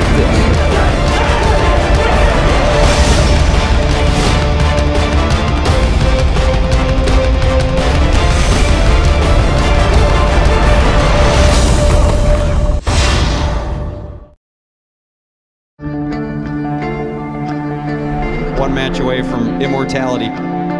This is a total team effort.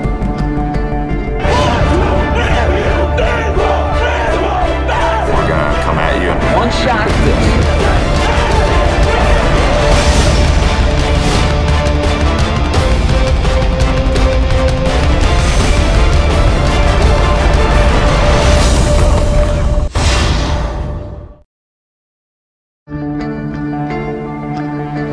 One match away from immortality. This is a total team effort.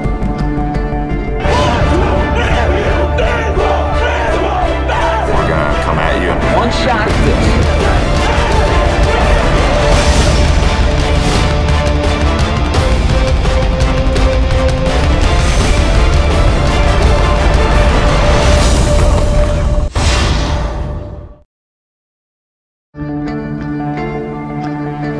One match away from immortality.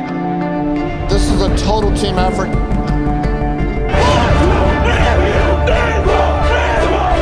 We're gonna come at you. One shot.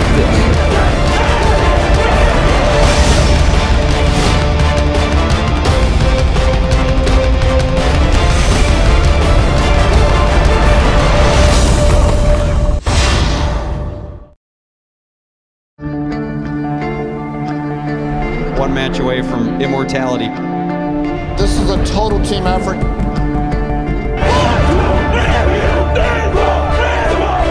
We're gonna come at you. One shot.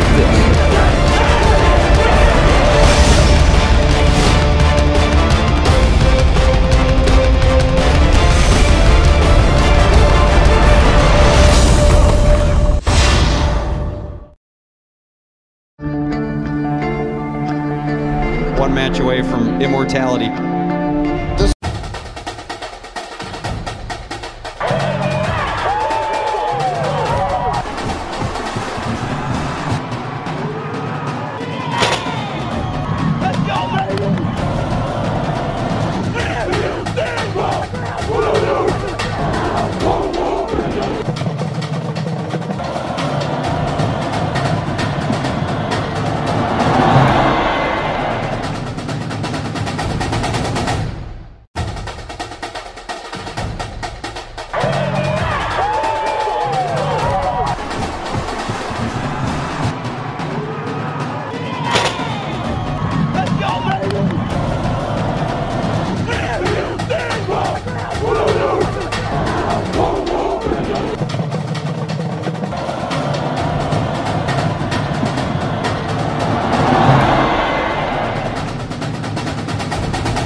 Oh, that's good stuff. All right, perfect. Prepare a Wiley Ballard graphic. Do you want me to start the stream? Start the stream. Camera 3. Beautiful. Oh, we're coming in on 1. For more information on how your school can join the Play On School broadcast program, go to playonsports.com/SBP. We can get a player up here. Oh, that's good stuff. All right, perfect. Prepare a Wiley Ballard graphic. Do you want me to start the stream? Start the stream. Camera 3. Beautiful. Oh, we're coming in on 1. For more information on how your school can join the Play On School broadcast program, go to playonsports.com/SBP. We can get a player up here. Oh, that's good stuff. All right, perfect. Prepare a Wiley Ballard graphic. Do you want me to start the stream? Start the stream. Camera 3. Beautiful. Oh, we're coming in on 1. For more information on how your school can join the Play On School broadcast program, go to playonsports.com/SBP. We can get a player up here. Oh, that's good stuff. All right, perfect. Prepare a Wiley Ballard graphic. Do you want me to start the stream? Start the stream. Camera 3. Beautiful. Oh, we're coming in on 1. For more information on how your school can join the Play On School broadcast program, go to playonsports.com/SBP. We can get a player up here. Oh, that's good stuff. All right, perfect. Prepare a Wiley Ballard graphic. Do you want me to start the stream? Start the stream. Camera 3. Beautiful. Oh, we're coming in on 1. For more information on how your school can join the Play On School broadcast program, go to playonsports.com/SBP. We can get a player up here. Oh, that's good stuff. All right, perfect. Prepare a Wiley Ballard graphic. Do you want me to start the stream? Start the stream. Camera 3. Beautiful. Oh, we're coming in on 1. For more information on how your school can join the Play On School broadcast program, go to playonsports.com/SBP. We can get a player up here. Oh, that's good stuff. All right, perfect. Prepare a Wiley Ballard graphic. Do you want me to start the stream? Start the stream. Camera 3. Beautiful. Oh, we're coming in on 1. For more information on how your school can join the Play On School broadcast program, go to playonsports.com/SBP. We can get a player up here. Oh, that's good stuff. All right, perfect. Prepare a Wiley Ballard graphic. Do you want me to start the stream? Start the stream. Camera 3. Beautiful. Oh, we're coming in on 1. For more information on how your school can join the Play On School broadcast program, go to playonsports.com/SBP. We can get a player up here. Oh, that's good stuff. All right, perfect. Prepare a Wiley Ballard graphic. Do you want me to start the stream? Start the stream. Camera 3. Beautiful. Oh, we're coming in on 1. For more information on how your school can join the Play On School broadcast program, go to playonsports.com/SBP. We can get a player up here. Oh, that's good stuff. All right, perfect. Prepare a Wiley Ballard graphic. Do you want me to start the stream? Start the stream. Camera 3. Beautiful. Oh, we're coming in on 1. For more information on how your school can join the Play On School broadcast program, go to playonsports.com/SBP. We We can get a player up here. Oh, that's good stuff. All right, perfect. Prepare a Wiley Ballard graphic. Do you want me to start the stream? Start the stream. Camera 3. Beautiful. We're coming in on 1. For more information on how your school can join the Play on School broadcast program, go to playonsports.com/SBP. We can get a player up here. Oh, that's good stuff. All right, perfect. Prepare a Wiley Ballard graphic. Do you want me to start the stream? Start the stream. Camera 3. Beautiful. We're coming in on 1. For more information on how your school can join the Play on School broadcast program, go to playonsports.com/SBP. We can get a player up here. Oh, that's good stuff. All right, perfect. Prepare a Wiley Ballard graphic. Do you want me to start the stream? Start the stream. Camera 3. Beautiful. We're coming in on 1.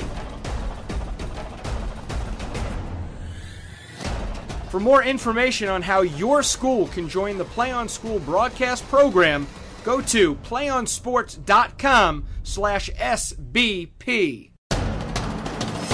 We can get a player up here. Oh, that's good stuff. All right, perfect. Prepare a Wiley Ballard graphic. Do you want me to start the stream?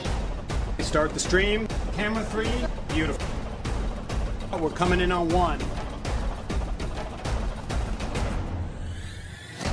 For more information on how your school can join the Play on School broadcast program, go to playonsports.com/SBP.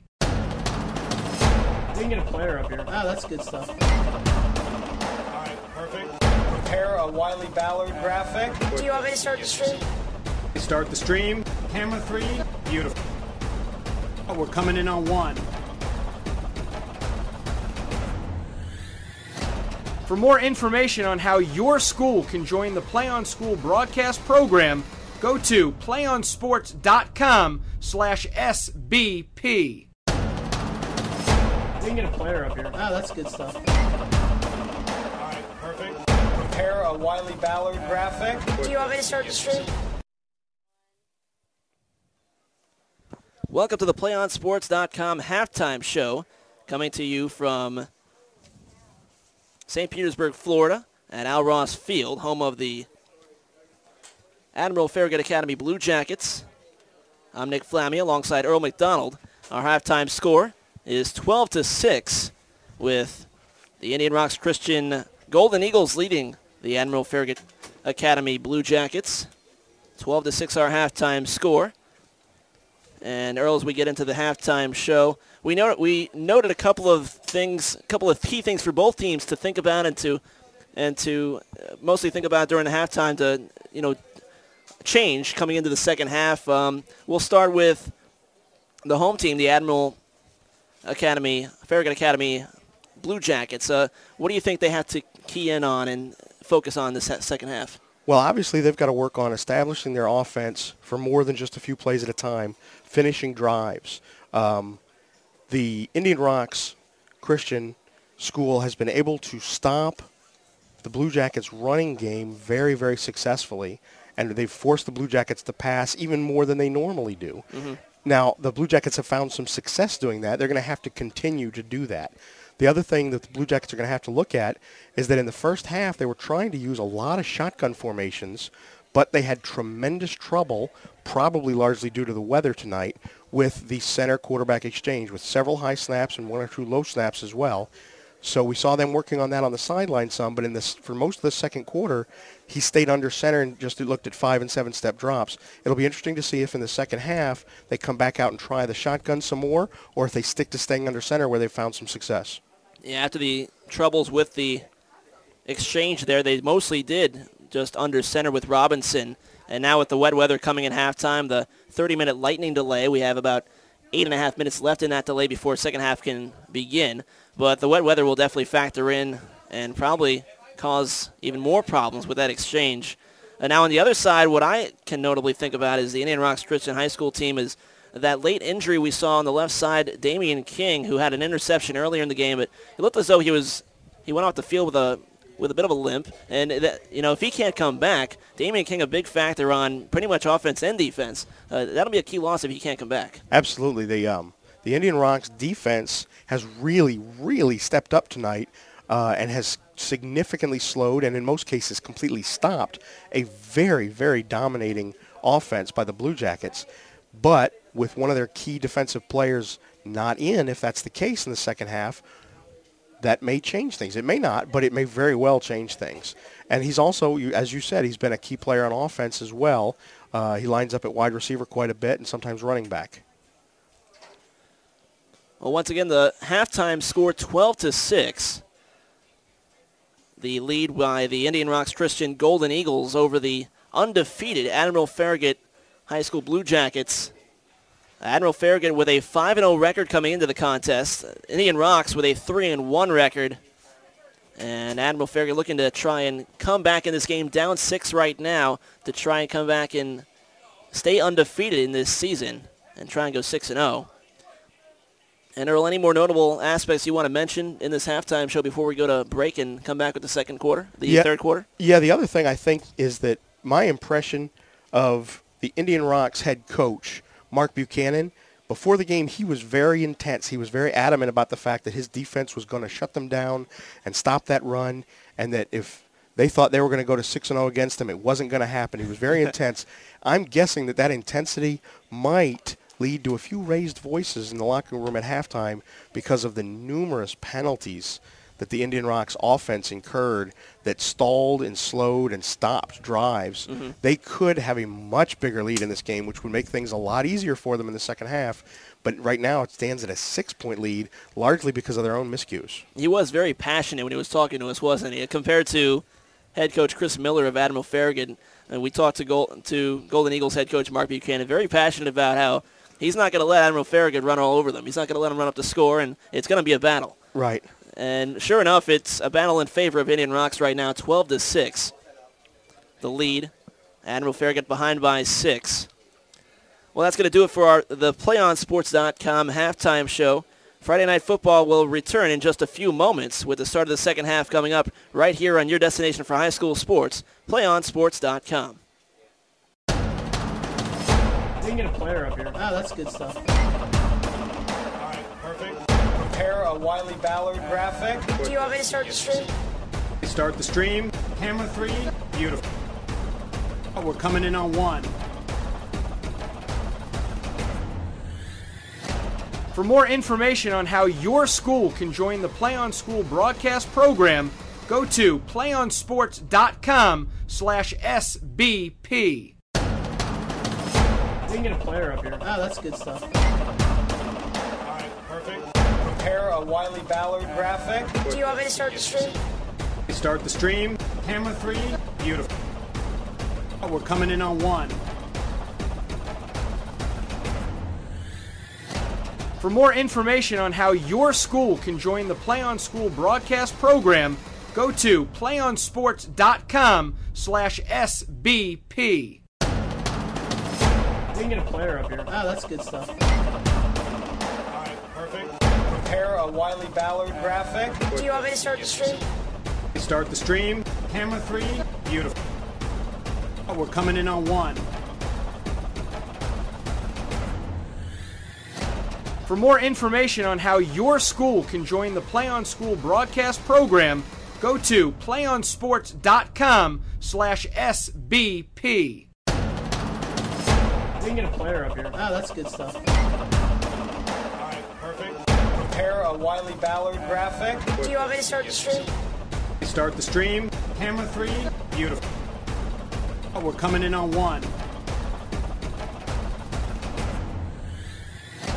For more information on how your school can join the Play On School broadcast program, go to playonsports.com/SBP. You can get a player up here. Oh, that's good stuff. All right, perfect. Prepare a Wiley Ballard graphic. Do you want me to start the stream?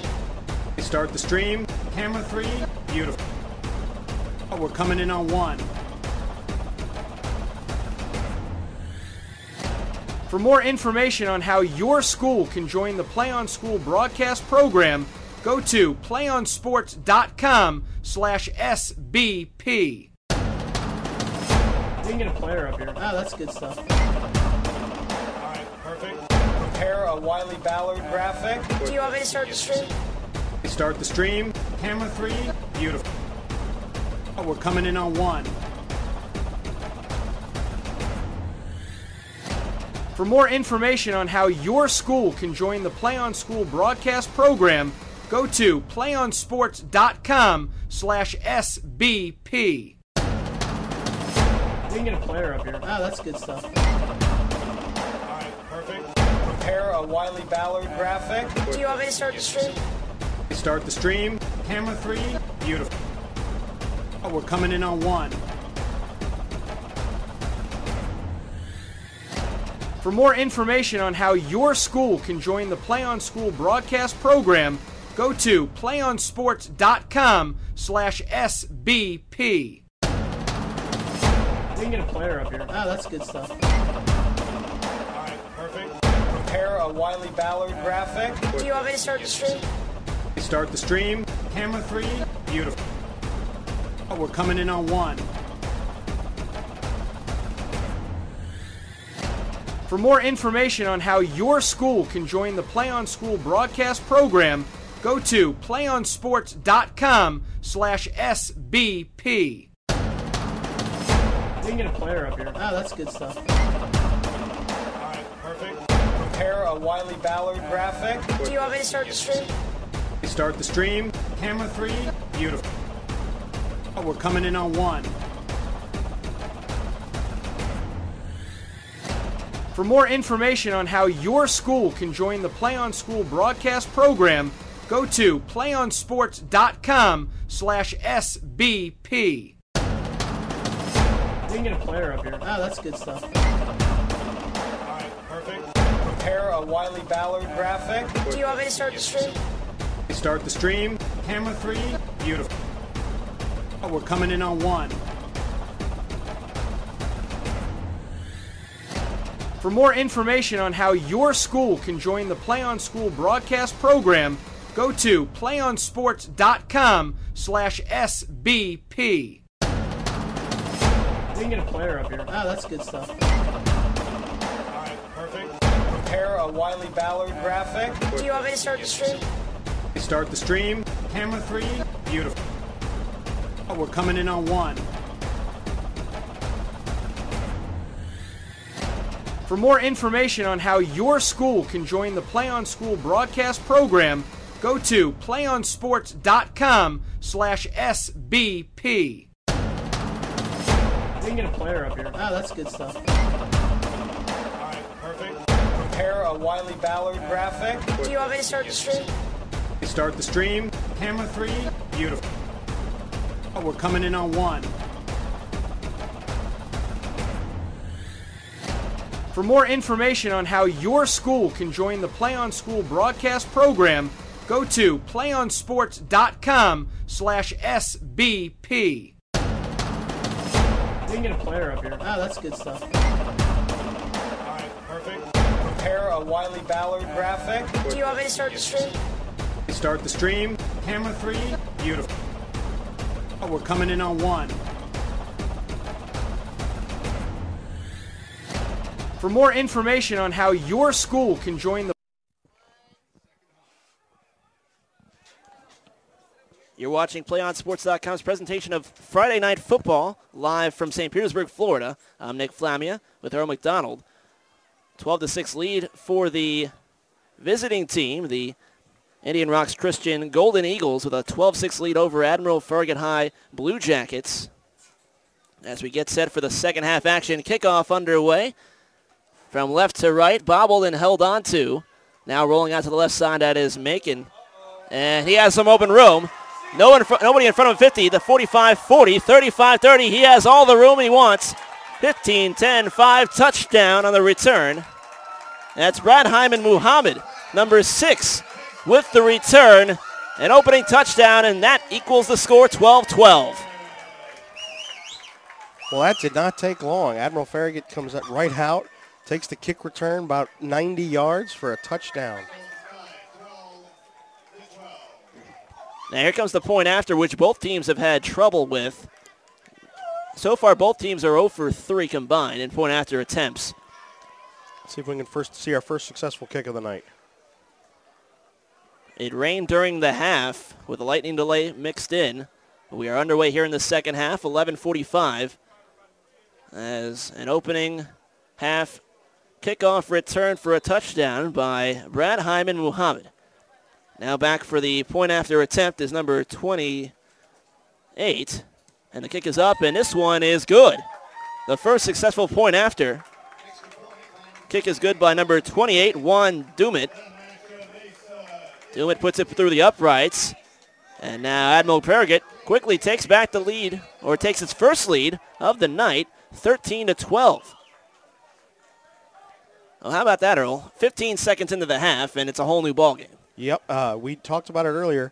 Hyman Muhammad is usually a threat at receiver, but the same speed and skills obviously are applicable to kick returns as well, and that time he took a kick return 90 yards for a touchdown. Exactly, I'm sure, what the Blue Jackets coaching staff was hoping for coming out of the second half to get back in the game immediately. So 13-12 is our score. Admiral Farragut takes the lead, and now they'll kick off to Indian Rocks.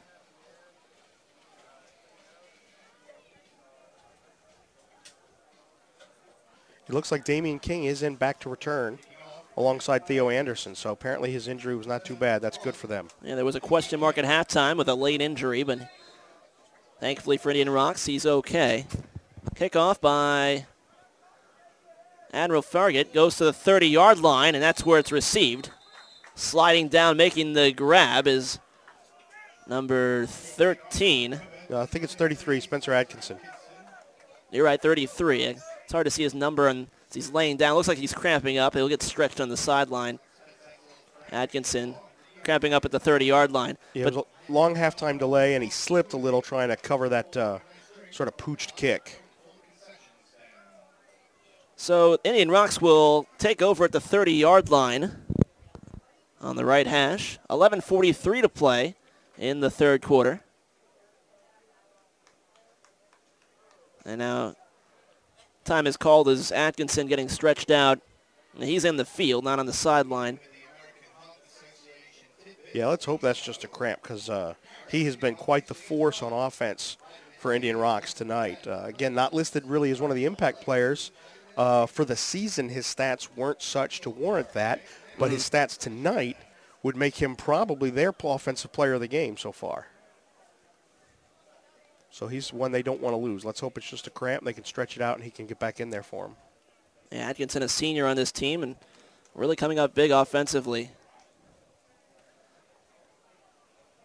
And he'll get up at the 30-yard line. (13-12) our score. Admiral Farragut with the kickoff return to open up the second half of the ball game. The return by Brad Hyman Muhammad to equal the score 12-12, and then the point after made it 13-12 to give the Blue Jackets their first lead of the ball game. Remember, the Blue Jackets coming in at 5-0, looking to continue their undefeated season. 11:43 on the clock. Both teams back on the field. Golden Eagles in their huddle. It'll be 1st and 10 on the right hash at the 30-yard line. Matt Kulega back behind center. Kulega looks like he signaled the man in motion, but then a flag thrown for, I believe, a false start. Looked as though Kulega stomped with his right foot to try and signal a man to get in motion. No, it's offsides against the defense. So the man in motion perhaps drew the defense offsides, and it works in the Golden Eagles' favor. I have a feeling that the head coach of the Golden Eagles, Mark Buchanan, might have had a stroke if on the very first offensive play they committed another false start. The penalty is definitely an issue in the first half for the Golden Eagles. But this one in their favor. It's 1st and 5 at the 35. Kulega hands it off left side. There goes Damian King trying to find some room, and he will pick up about 4 yards. Yeah, they brought him in motion and snapped the ball as he was motioning past the quarterback and made a quick handoff to him, so he was already at full speed. He just turned up the field and got almost enough distance for the first down, but not quite. And they'll give King 3 yards on the carry. It'll be 2nd and 2. Time stop by the referee. Now they'll give 2nd and 1 on the scoreboard, so 4 yards on the carry. 11:15 on the clock here in the third quarter.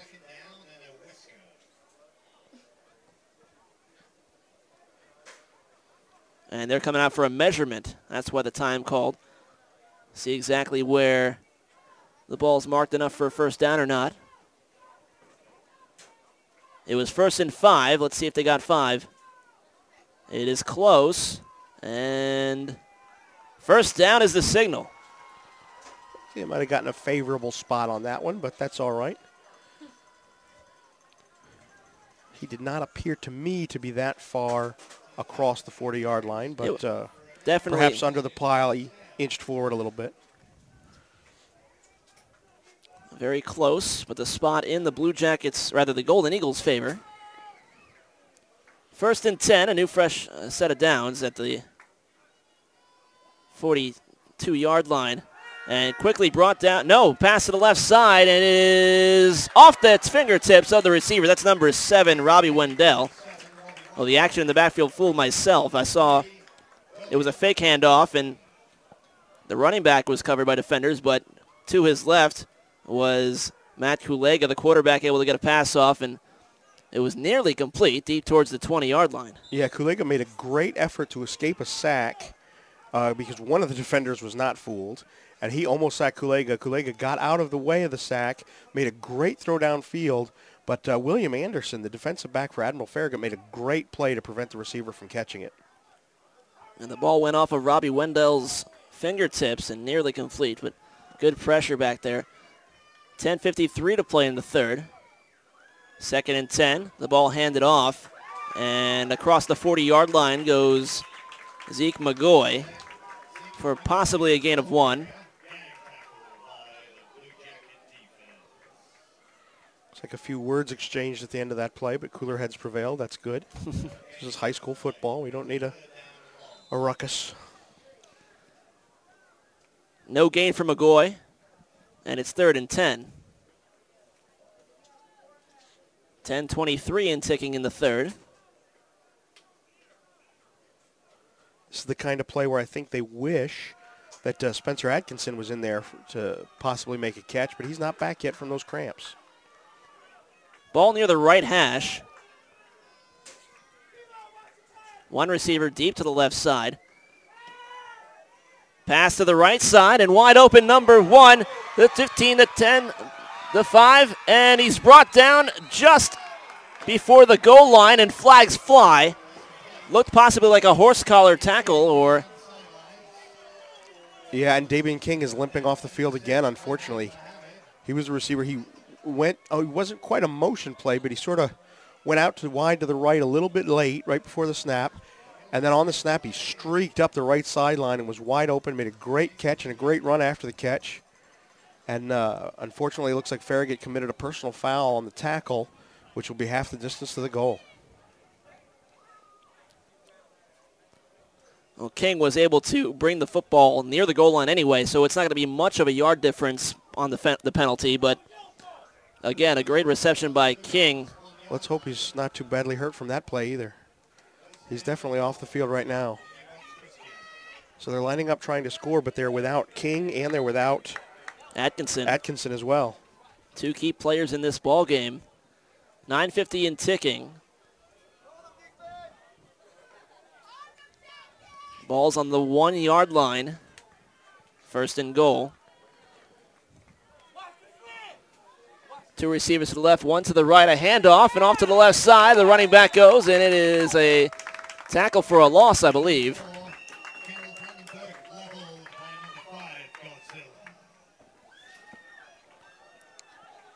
So the tackle made by number 5, Cortavius Givens, as the PA announcer calls him Godzilla. Yes, the PA announcer seems to have a nickname for every single player on the roster for Admiral Farragut. Makes it even more entertaining for the home crowd. 2nd and 1, quarterback sneak. And touchdown is the call.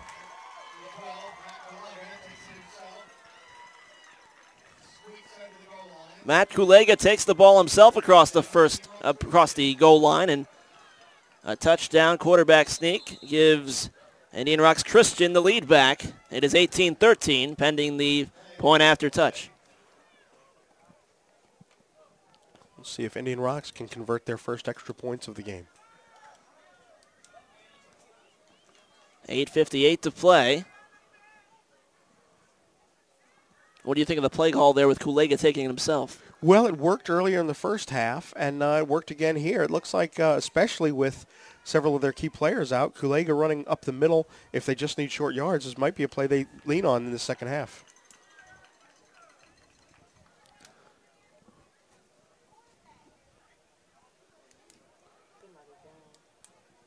Looks as though a player for Admiral Farragut down on the field.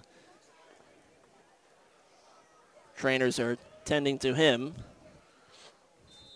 And Givens came off the field as if he might be a little dinged up as well. He seems to be walking fine under his own power. He is wearing a brace on his right knee and right calf already from a previous ding up that he probably sustained earlier this season. So that could be the injuries in this difficult field becoming a factor here early in the second half.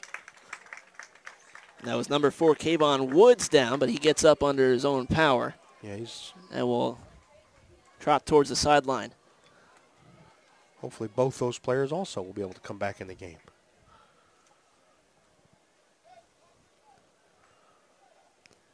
So the touchdown run by Kulega gives Indian Rocks Christian the lead back, 18-13. Now the point after. Coming up. Kulega is the holder, just, to keep an eye on that in case he were to take the snap and do something different with it. Snap taken. Kick is up, and it is good. So Indian Rocks converts its first point after missing the first 2 attempts. And that makes it 19-13.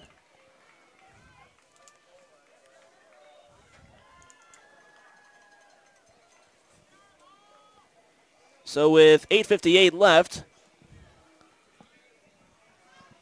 19-13 is our score. And Indian Rocks Christian in the lead. Do you want to watch more of your school's great matchups like the game you're enjoying here tonight? Tell your school to sign up for the Play on Sports school broadcast program. The program allows schools to broadcast all their games and other activities on the web. For more information, go to playonsports.com/SBP. So after the second half opened up with a kickoff return by Brad Hyman Muhammad for Admiral Farragut to give them the lead. Indian Rock strikes right back. Yeah, big pass deep to Damian King down the right sideline, and then Kulega with his second QB sneak for a touchdown of the night. So the Golden Eagles will kick off once again. Shaq Stewart with the ball on the tee. He signals with his right hand, and the kick is up and shallow towards the middle of the field at the 30-yard line. And that is number 15, I believe I saw with the carry, with the return, rather.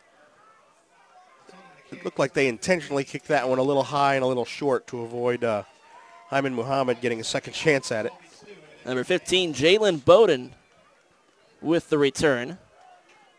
But you're probably right there, Earl, is to try and evade any return by Hyman Muhammad. Indian Rock certainly saw what he's capable of doing to open the second half.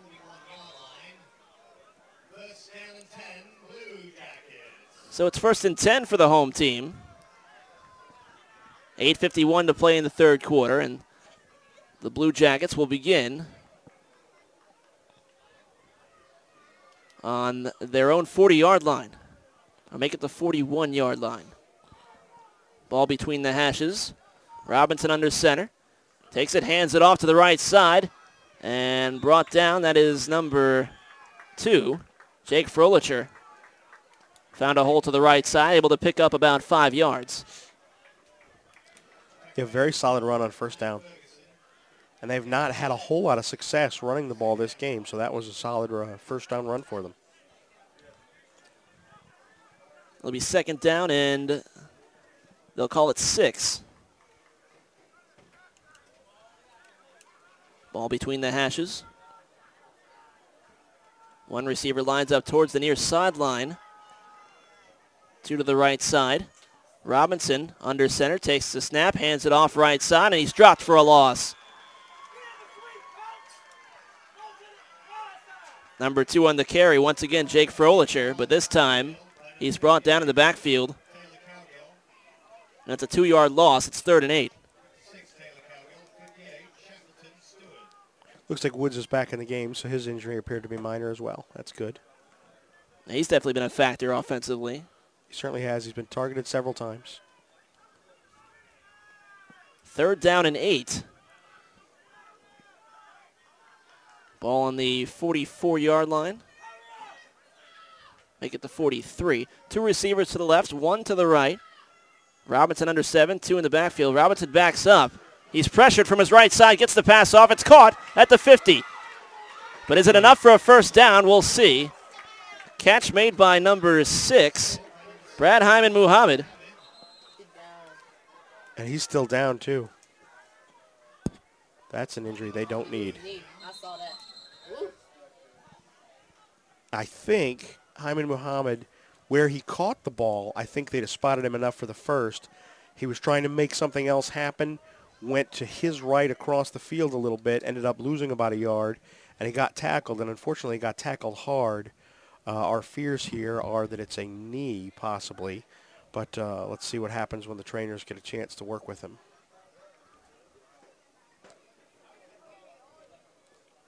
Well, the drive started on the 41-yard line. Again, I made another mistake, Earl, on the roster. It's Todd Macon who ran the first 2 times, not Jake Frolicher, who's number 2 on the other team. I keep getting the numbers mixed up, but my apologies to the viewers. And so Todd Macon ran for 5 yards, then he was dropped for 2 yards, and then the pass to the right side caught by Brad Hyman Muhammad. Close to a first down, however. Looks as though he's standing up. Let's see if he's okay. Yeah, it looks like Jalen Bowden and Cortavius Givens are coming out to help him off the field.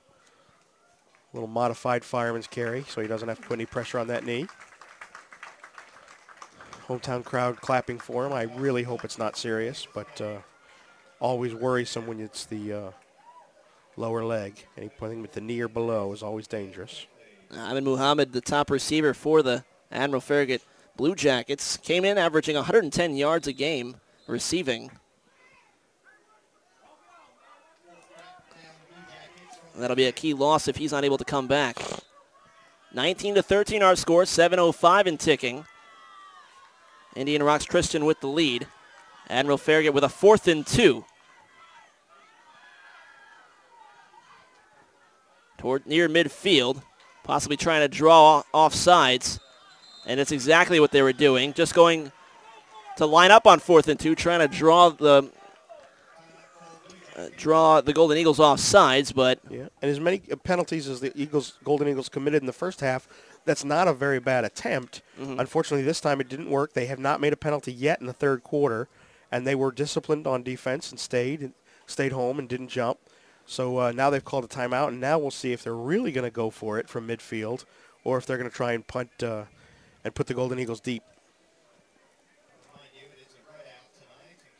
First timeout of the second half for Admiral Farragut.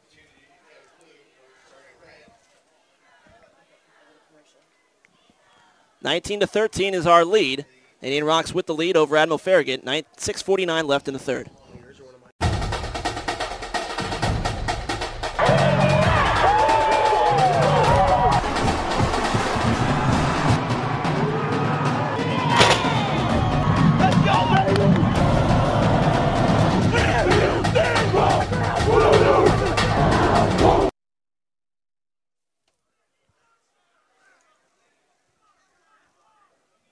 4th and 1. It looks as though Admiral Farragut going for it. Handoff to the right side. He's dropped in the backfield for a big loss.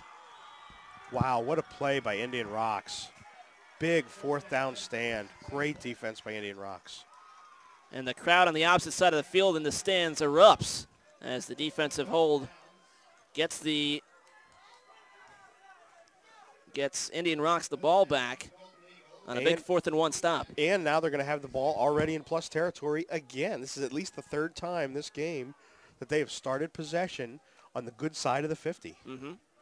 And again, like I said, granted, Admiral Farragut Academy has a great defense, but you can't start off giving the other team the ball on your own half of the field 3 and 4 times a game and expect to be able to control that score. So the Golden Eagles take over in Blue Jackets territory. Handoff right side and going towards the middle and brought down just about the line of scrimmage. The play started on about the 46 or 47 yard line, and a no gain on that attempt. No, maybe half a yard. Zeke McGoy has had a hard time getting any of his normal yardage. His yardage totals for the season are much, much higher than what he's done tonight.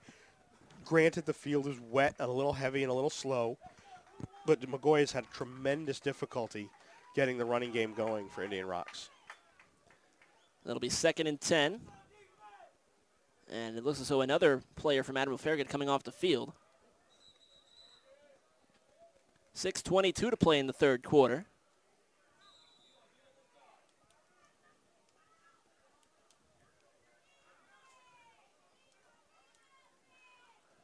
Good news is Hyman Muhammad is at least standing under his own strength now, and he looks like he's stretching that knee and putting pressure on it, doing some bounces and things like that. Mm-hmm. So hopefully he'll be able to not only play the rest of the season, but he might be able to play some more tonight. They give the Golden Eagles a 1-yard game on that carry, so it's 2nd and 9. Under 6 minutes to play in the 3rd. Snap taken. Dropping back is the right side. Damian King looking to throw it. Now he decides to run, and he slides. No, he's still on his feet. To the right side, finally brought down near midfield. About a loss of 3, I think.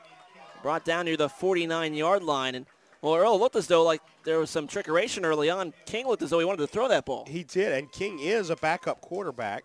In addition to being an outstanding running back, wide receiver, and defensive back. And he ran that motion play like they'd run before, where he went in motion, took the handoff, and cut up the field. But this time he went in motion, took the handoff, and as he went in motion behind the quarterback, and then dropped back behind the line a little more and was going to try and throw it deep, but it looked like everybody was covered, so then he tried to make something happen on his own and was not able to even get back to the line of scrimmage. And it'll be a 3-yard loss. They'll place the ball at about the 48-yard line. It'll be 3rd and 12. I think as the game wears on, these field conditions are going to make it very difficult for any of these sharp cuts these players would like to make. Ball on the right hash. 2 receivers to the right, 1 to the left. Atkinson's back in on offense. That's good. King came in motion, but a whistle blows, a timeout called by Indian Rocks. Here's how you know Atkinson's been involved in the game. His white jersey is darker than everyone else's on offense. Absolutely right. And good to see Atkinson back in the game as he came out earlier. 4:44 to play in the 3rd quarter. 19-13 lead for Indian Rocks Christian, who are driving at the moment. Play On Sports is on Facebook and Twitter, giving you news and information and links to great highlights. Follow us at Play On Sports on both Facebook and Twitter. You can also access thousands of live and on-demand games on YouTube at youtube.com/playonnetwork. Keep up with all the high school action every week from your destination for high school sports, playonsports.com.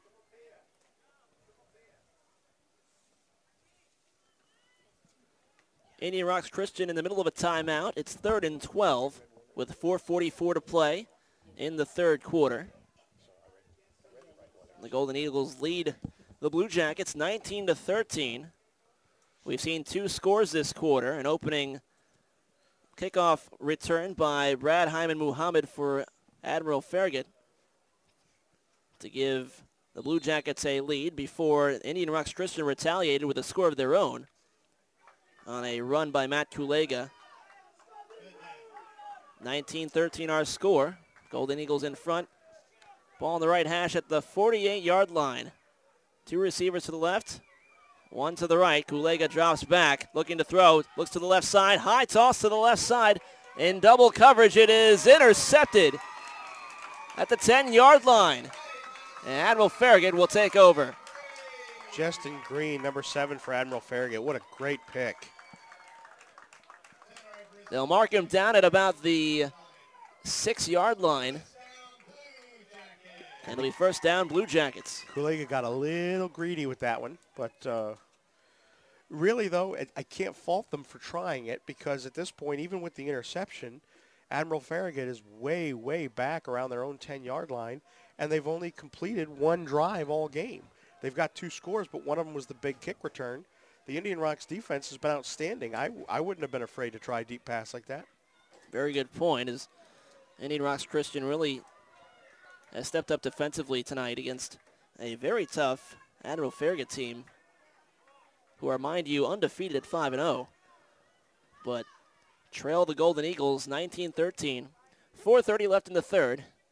Here's Robinson looking to the left side. Ball caught, and he is still on his feet, finally brought down after being hit by several defenders.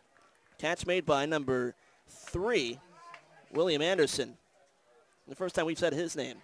It is, but he, like all the other receivers on both sides of the ball, after the catch, just refusing to get tackled. They'll give him 1 yard in the reception.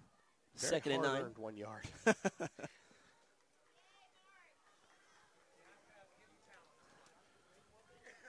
Ball be placed on the left hash.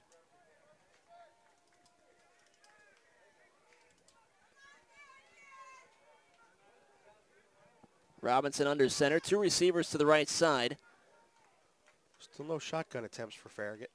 Robinson drops back, looks to his left side, tosses towards number 4. It's intercepted by King. He moves to his left side. Round 1 defender. He has a blocker. Moves to his right side towards the middle. He's brought down.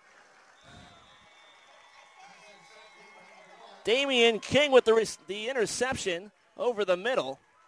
That's King's 2nd pick on the night. Unfortunately, there's another Indian Rocks player down, and he looks like he's in agony.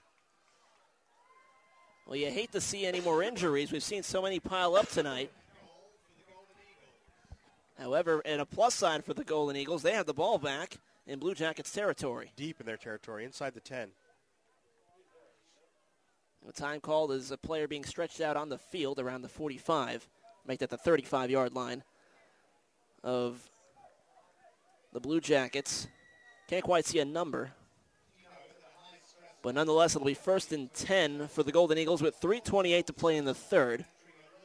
A 19-13 lead over the Blue Jackets, and the Golden Eagles look to extend that lead. The young trainers for both these teams have been very, very busy tonight working with the players.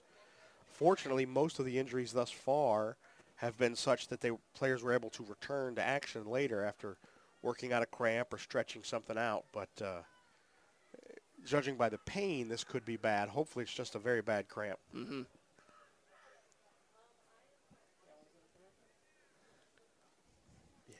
So 3:28 left, 19-13. Golden Eagles driving in Blue Jackets territory here in the third. 1 match away from immortality. This is a total team effort.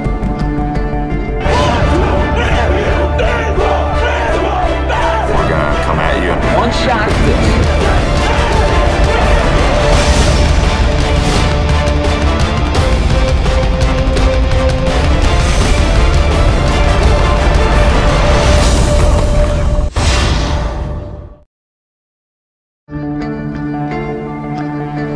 1 match away from immortality. This is a total team effort.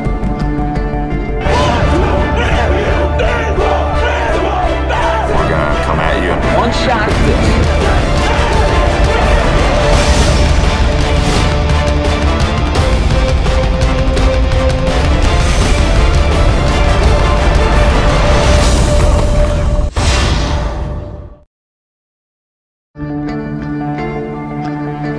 One match away from immortality.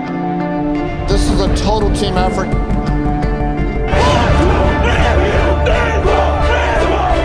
We're gonna come at you. We return from an injury timeout. 3:28 left in the third quarter. 19-13 lead. And the ball dropped on the ground, a fumble. I think the center snapped the shotgun snap without the quarterback calling for it. It bounced off the quarterback's face and was a live ball. Nobody moved except for 2 or 3 players for the Farragut defense, and they recovered it because it's officially ruled a fumble. Well, how about that? Switching from momentum, returning from the previous play, a Damian King interception return. And just like that, a fumble gives the ball back to Admiral Farragut. Yeah, the entire Indian Rocks team didn't move. All that happened was the quarterback was looking at the defense, and the center just snapped it, and it bounced off his face and was ruled a live ball. It was a very unusual play. We haven't really mentioned any snapping difficulties for the Golden Eagles, but here's a big one. That's a huge one. So 2:35 and ticking, and time called on the field. Yeah, it looks like the Indian Rocks coach wants to have a conversation about the play that just resulted there with the head official. You're right, three of the 4 officials are talking with a head coach on the opposite side of the field. That was a very unusual play. 2:19 to play in the third quarter. And they'll reset the clock actually now to 2:30, which I thought so. I didn't mention it, but when the fumble happened, it's a change of possession, so the clock should have stopped, but instead it kept rolling, I believe. So now they put the clock back to 2:30. Well, Indian Rocks has put their defense in a spot. They're going to have to step up. Farragut's deep in their own territory, so there's no reason Indian Rocks can't hold them again. Let's see what happens. This is a good opportunity for the Blue Jackets, though. Robinson with the snap, the handoff to the right side, and some room on the right side towards the 20-yard line. That's number 1. Napoleon Maxwell with the carry to the right, and that's good for another first down. This turn of events could turn out to be a huge momentum shifter. That run by Maxwell good for about 12 yards and another first down. Ball's at the 20-yard line of the Blue Jackets. It'll be placed on the right hash. 2 receivers to the left side. 1 to the right and 1 man in the backfield. Robinson hands it off to the right side. And there goes Todd Macon. And that's good for about possibly 4 yards or so.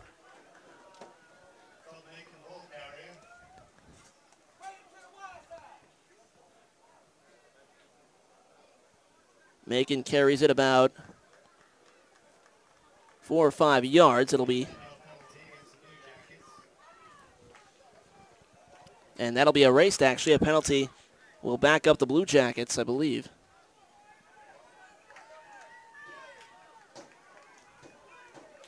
Didn't quite hear what the penalty was called. However, it'll back him up about, I believe, like 10 yards. Yeah, it looks like a 10-yard penalty, whatever it was. Must be a hold.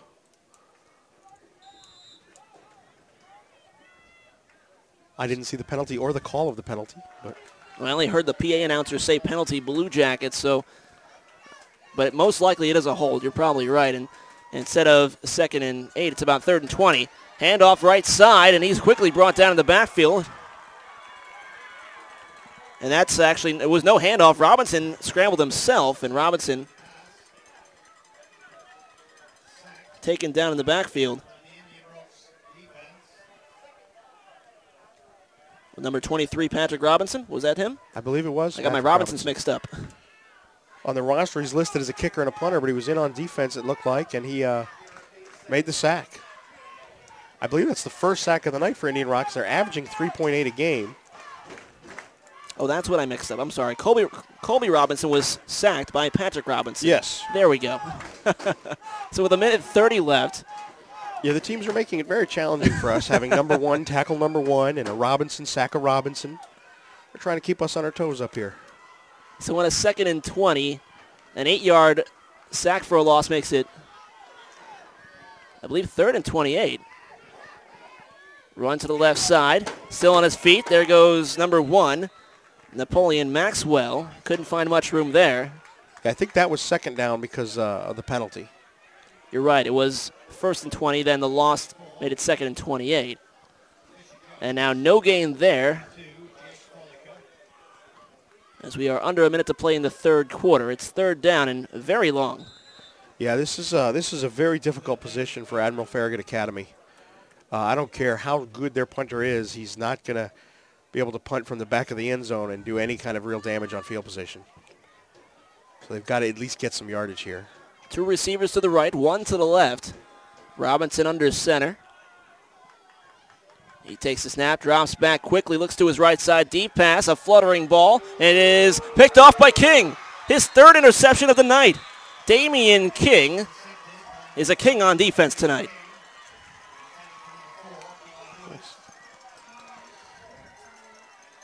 And we were worried he wouldn't come back in the second half. He's not only come back, he had a huge reception down the field for about 50 yards, and he's had 2 picks in the second half to go with the one he had in the first half. And that ball did not look well coming off of Robinson's fingertips. It was fluttering in the air, and King was all over it. So once again, another turnover in this ball game.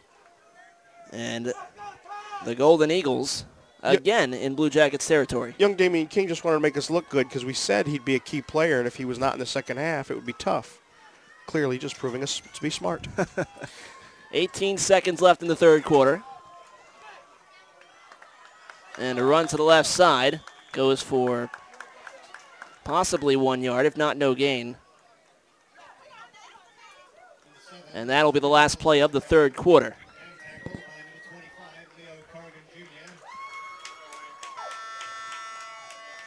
Corrigan Jr. on the tackle. Well, I'll tell you what, Nick, this is turning into a great game, but I would have assumed that we were going to be seeing a great game with a lot of offense instead of a great game with a lot of defense. It's been a lot of defense, a lot of penalties, a lot of things backing up the offenses, and that's the last play of the third quarter. Once again, the Golden Eagles are in prime territory. The last time they were in this predicament was Damian King's second interception brought him all the way to the 1 yard line, and then that botched snap allowed the fumble. One of the most bizarre snapped fumbles I've ever seen. I wish I could see a replay, but I believe that he snapped it and it bounced right off the quarterback's face. And it dropped to the ground and nobody on the offense moved. And really only 1 or 2 players on defense moved, but a couple of them realized that's a live ball. The center snapped it. And they dove on it, and about 18 of the 22 players were still standing still. Well, I'd be shocked to see that incident happen again. Yeah. But I'm not ruling anything out. No, not in this game. Well, Admiral Farragut they're ready to begin the fourth quarter, while the Golden Eagles are still in their huddle on the far sideline. It'll be 2nd and 8 for Indian Rocks Christian, who are now traveling from right to left.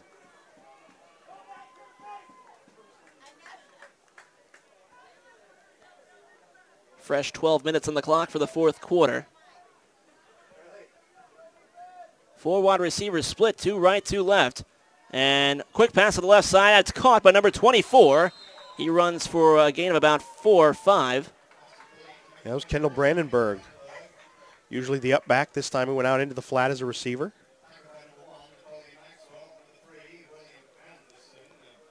A pickup of about 2. It was 2nd and 8, now 3rd and 6.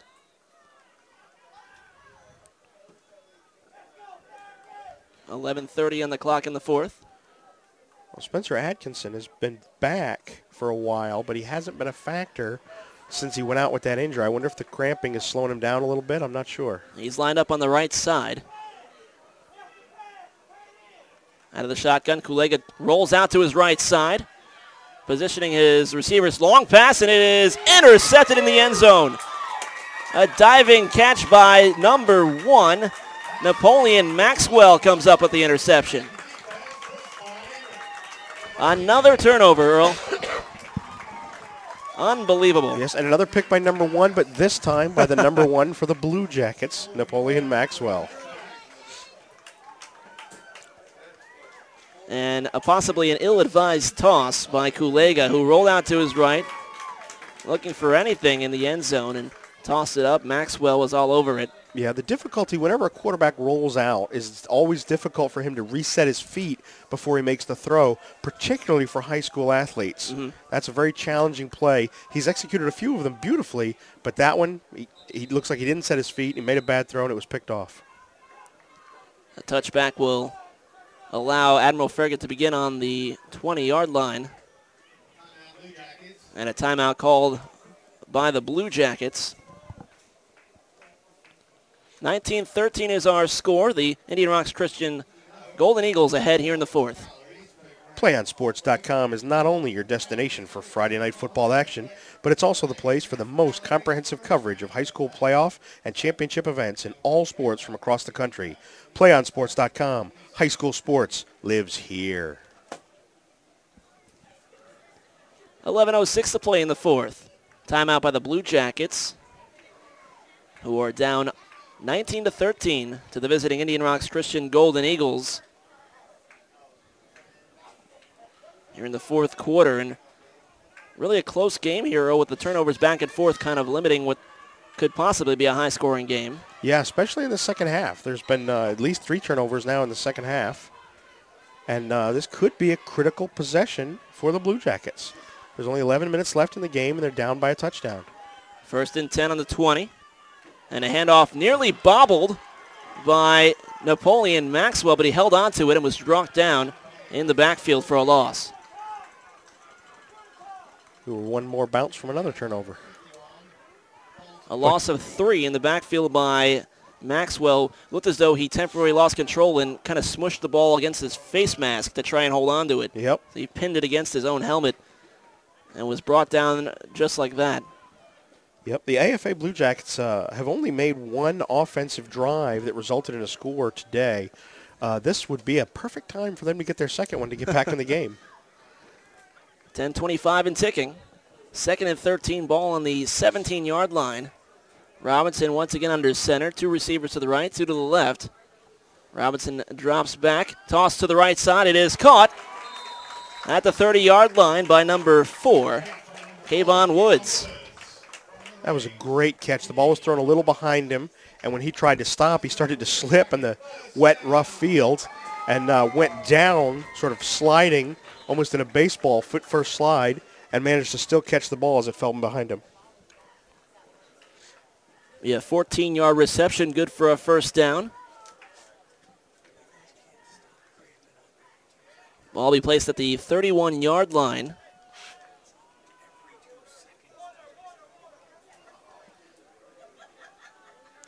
.10:09 to play in the game. And time called on the field, it looks like.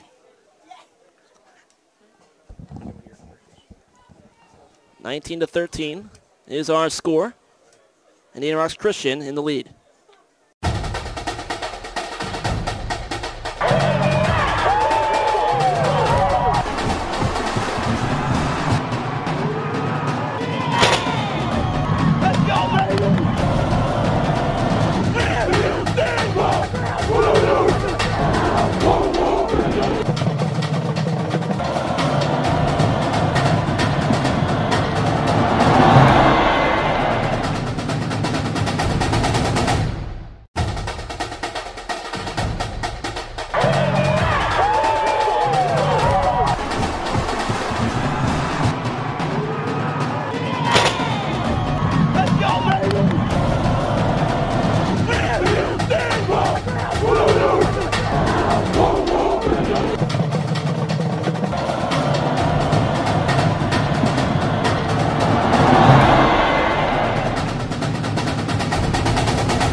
.10:04 to play and ticking here in the fourth quarter. It's first down for the Admiral Farragut Blue Jackets Roll out to the right side, a high fluttering ball towards the sidelines. It'll get out of play. And pressure by Christian Frost again on defense. He has not gotten a sack tonight, but Indian Rocks has gotten one so far. He's been in with pressure quite a bit. I've seen the back of that 19 jersey quite a few times as the ball's been released. 2nd and 10, 9:49 as the clock stops on the incompletion. Ball placed on the right hash line at the 31-yard line. 2nd and 10 for the Blue Jackets. Colby Robinson once again under center. And a whistle blows, a flag thrown. It'll be a delay of game on the Blue Jackets, and that'll back them up 5 yards. Yeah, I think Robinson really wishes he could be back under shotgun, but they cannot afford a bad snap issue at this point in the game. So a 2nd and 10 turns into a 2nd and 15. 9:49 to play.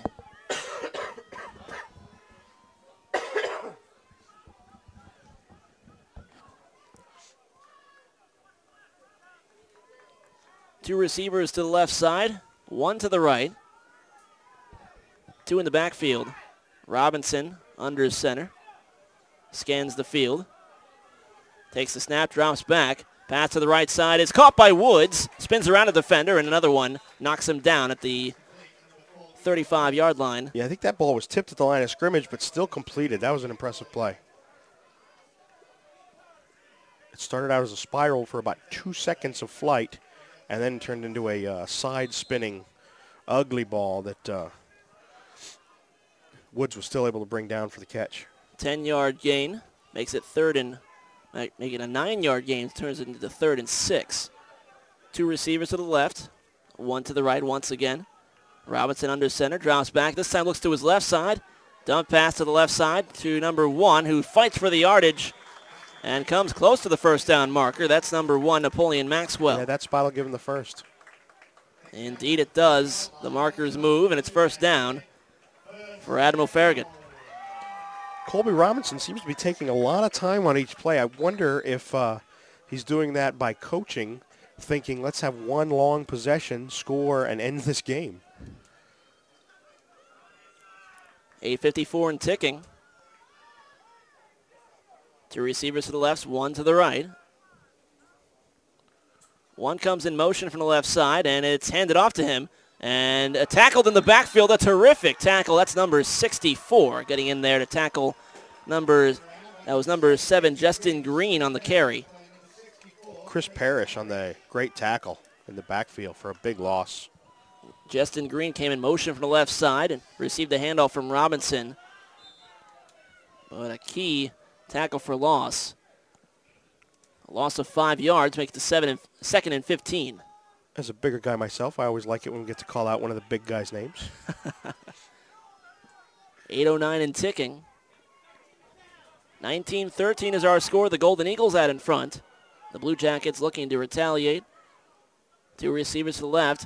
Dropping back, Robinson goes to his right. It's caught by Woods, quickly brought down. A good wrap-up by number 2. Yeah, Jake Frolicher made a great tackle. Woods easily could have turned that into a big play, but Frolicher was going to have none of it. So good tackle makes it 3rd and 11 after the 4-yard reception. 7:35 left to play in the 4th. And an official timeout. Looks like they're switching out balls. That one's gotten a little too wet. The rain came in halftime. Lightning delay of 30 minutes, but that is gone. New ball, dry ball. Maybe they'll pass deep here. Let's see. 7:25 and ticking. Two receivers to the left. One to the right, Robinson. Under center, takes the snap, drops back. Pressured from his left side, and he's brought down at the 30. There he is. Robinson didn't see him coming until it was too late. Christian Frost finally gets his first sack of the night, the 2nd for Indian Rocks. His 6th of the season. And another defensive lineman is mentioned. That is a big tackle for loss, making it 4th and 16. And the clock still runs. It's 6:45 and running. It looks like Colby Robinson was starting to get frustrated with his offensive line on that one. Back to punt is Todd Micken. Damian King back to receive for the Golden Eagles. Macon punts it up towards good-looking punt. King. He'll let it drop. It'll go past King. He'll chase it, and we'll let it roll. Great punt by Macon. Terrific punt drops, or rather, positions the Golden Eagles deep in their own territory. I believe they'll be back around their 16. But for the most part, Indian Rock's offense has been able to move the ball. Not consistently, but they have moved the ball in several drives. And if they do that here, even if they don't score, they may take enough time off the clock that this game could be ending with this possession by Indian Rocks if they're able to do something with it. If they're able to eat the clock a lot, use a lot of the time, then they can drain the clock. 6:21 left and hold on to a 6-point victory. Now, Coach Chris Miller of the Admiral Farragut Academy boasted about his defense, felt that even though he was putting up a lot of yards on offense, he felt that the defense was the core of his team. Well, here is their test. They're trailing by 6. They've got to get the ball back, and Indian Rocks has had some success. They need to stop here. This is big time for them. A lot on the line. This is a 2A District 5 matchup. It's also, for Admiral Farragut, a big game because, well, they're undefeated 5-0. They certainly don't want to see that undefeated season go away. No, they don't. Looks like time has been called on the field. 19-13. Indian Rocks Christian with the lead and the ball with 6:21 left in the fourth.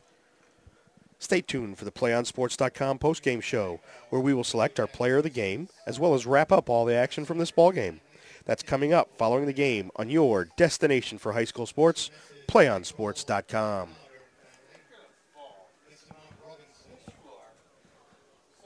6:21 left in this ball game, and Indian Rocks Christian with the possession deep in their own territory. And when play resumes, Admiral Farragut will try to get the ball back as soon as they can. Down 6 points, and their undefeated season on the line.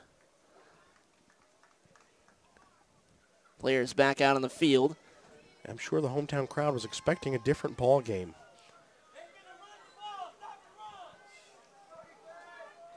First and 10 for Indian Rocks. And a whistle blows. Who jumped first? Both teams pointing at the other. Playing the blame game. Let's see what the officials say, though.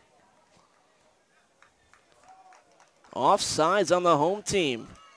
Admiral Farragut charged with the offsides call. That'll be a 5-yard gain for Indian Rocks. It'll be first and 5. Well, now, we weren't in the locker room with Indian Rocks at halftime, of course, but we assumed that they were going to be discussing the penalties, and it certainly seems that they have. They have not committed a single penalty, I don't believe, in this second half of the ballgame. Not that I remember. But Gulega hands off to Damian King to the left side, and he is brought down in the backfield. He may have gotten back to the line of scrimmage. He did not. He lost at least 3.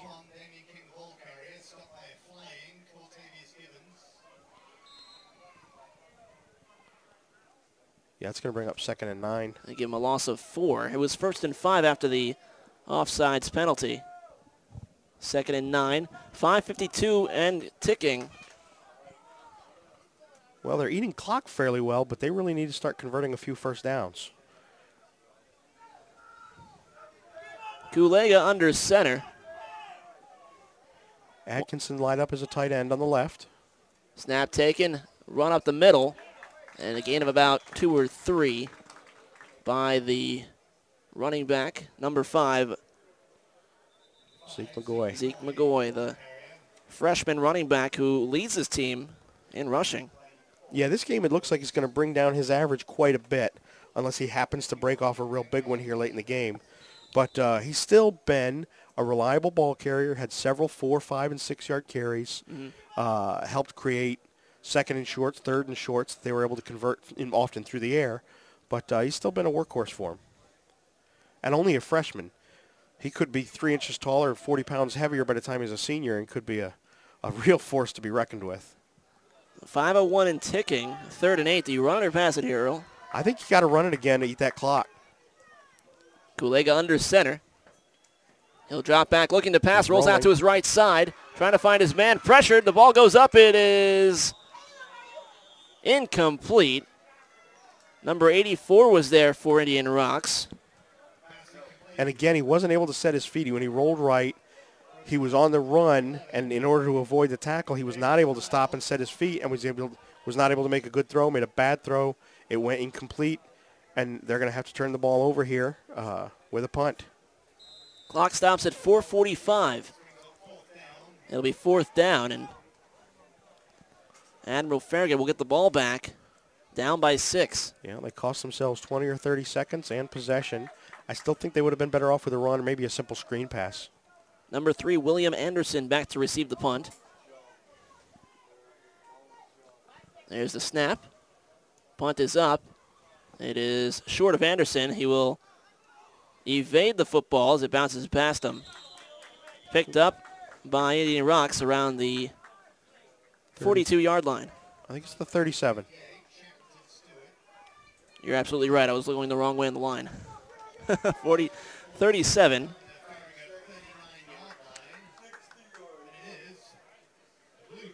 .37-yard line. All right. In all likelihood, this is going to be the last best possession for Admiral Farragut Academy Blue Jackets to get back in this game.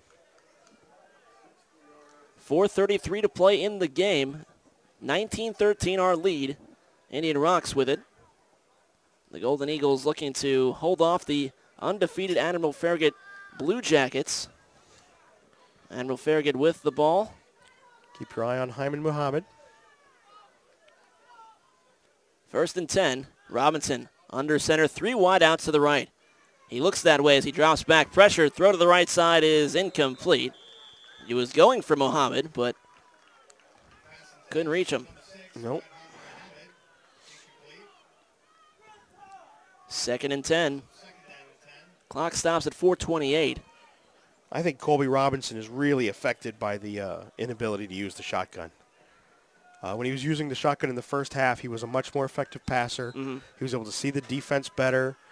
He wasn't having to drop back and set himself. And I think that having to take all the snaps under center in the second half has hampered his effectiveness. Napoleon Maxwell and Todd Macon in the backfield. Receiver to the right and to the left. And once again, Robinson under center. He drops back, looks to his right. Deep pass towards the sideline. Muhammad's there. It is nearly intercepted. Number 11, Garrett Ross Johnson was there. The ball was in his hands, but I believe Muhammad did very well, very good job. After not catching the ball, he kind of bumped the football out of the defender's hands. Yeah, he did a little more than that. He sort of clotheslined, Hyman Muhammad clotheslined Ross Johnson while he was in midair and slammed him to the ground so that he couldn't make the catch. Well, good job by Hyman Muhammad to, after being a wide receiver, turning on his defensive skills to. Yep, and it wasn't a dirty play. It was just a very aggressive, very violent play. That'll make it 3rd and 10 from about the 39. Robinson under center.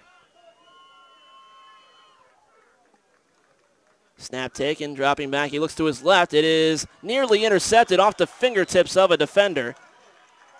A great job defensively by number 5. That's McGoy. Yep, little freshman. Tipped off of McGoy's fingertips and went past the intended receiver. And that'll bring up 4th and 10. And McGoy is a very short player to be out on as a defensive back in particular. It's not such a factor when he's a running back, but on the defensive side of the ball, granted he's a freshman. He easily could be several inches taller in a few years, but if he's 5'8", I'd be shocked. He is a very young, short player right now, but still leapt into the air and got a finger on it. Timeout on the field with 4:19 left in the fourth quarter. And with 4:19 left, Earl, at 4th and 10, what do you do here if you're down by 6 points? This is a tough one. I don't envy the coach this decision, because if you go for it, you give Indian Rocks the ball in plus territory for the 4th or 5th time tonight. If you don't get it, but if you don't go for it and you punt it, you may not get the ball again this game. You may be done. Very true. It looks like they're going to go for it. Very aggressive call. I respect it. Let's see what happens. 4th and 10 on their own 39-yard line. And look who's in shotgun. Robinson takes the snap. Looks over the middle. It is caught. No, not caught. Nearly caught on the 50-yard line. He made a diving attempt. It popped out of his hands. And that's the turnover on downs. It was intended for number 1, Napoleon Maxwell, who couldn't come up with it. Yeah, and Colby Robinson made the best throw he's made in the second half because he was in shotgun again, like we talked about. He took the chance, got a good, clean snap, made a very good throw. But in these wet conditions, unfortunately, young Maxwell was not able to bring the ball in. Oh, that's a tough break. Tough break for the home team Blue Jackets, and they get the ball back to the Golden Eagles with 4:14 to play. Yeah. Now, Chris Miller said the defense was his key. Well, once again, he's put him in a corner. Let's see what they can do. I'd imagine here you just run, try to eat that clock up. Absolutely. 4:14 left. And I saw that one. That was, I believe, number 33. Atkinson jumped on the left side before the ball was snapped. It'll be a 5-yard penalty, and it'll be 1st and 15.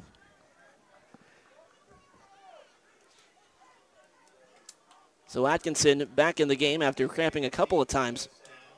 He's the one to jump all in the false start. Yeah, it looked like it might have been an interesting play design had it worked without a penalty, because they had him in motion, and then at the snap of the ball, he was supposed to cut up as an extra blocker in the middle of the field. And at his size, that could have really broken a hole open. Unfortunately, he turned up the field before the snap, which is a penalty. 1st and 15. Flip back to the left side, and he has some open room. Still on his feet through defenders. It's a race to the end zone. That's number 4, and that's a touchdown for Theo Anderson. Indian Rocks Christian extends their lead to 25-13. Theo Anderson just found the holes in the line and was able to make something happen with 4:01 left. What a big play by Theo Anderson to give some insurance to Indian Rocks Christian. Yeah, he may have just put this game out of reach. 25-13, Indian Rocks Christian leads it with the PAT pending.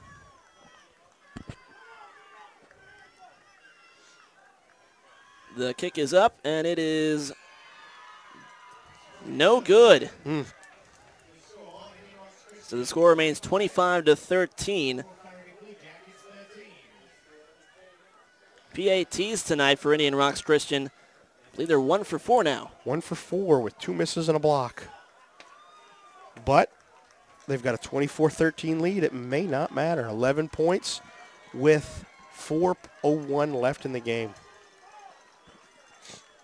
I believe we're going to see a lot more shotgun and a lot more desperation passing here in the next few minutes. On that 4th and 10, that was a shotgun play for Robinson before giving the ball back on downs.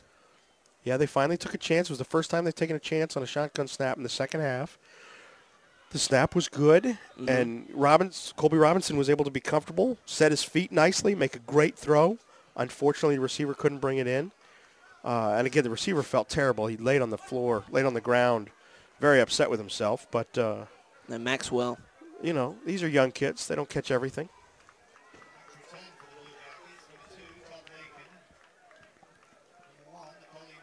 Well, Indian Rocks will kick off once again. Deep in the back that's Napoleon Maxwell to receive.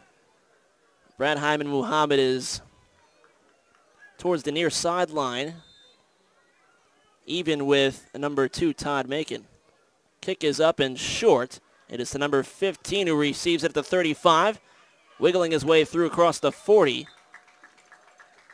And the return by Jalen Bowden. All right.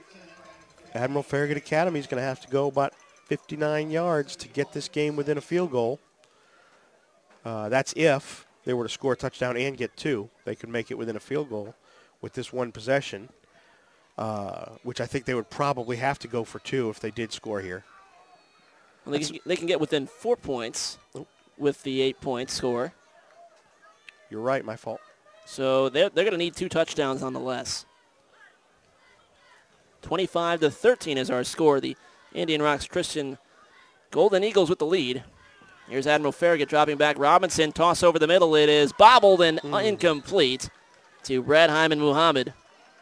In and out of his hands. That's tough. Yeah, this wet ball is proved really hard for some otherwise very good receivers on both sides of the ball to bring in. And for some reason in my head, I'd only given them 5 points for that last touchdown. My apologies. No worries. We've both made mistakes today. Hey. 3:51 left in the fourth quarter.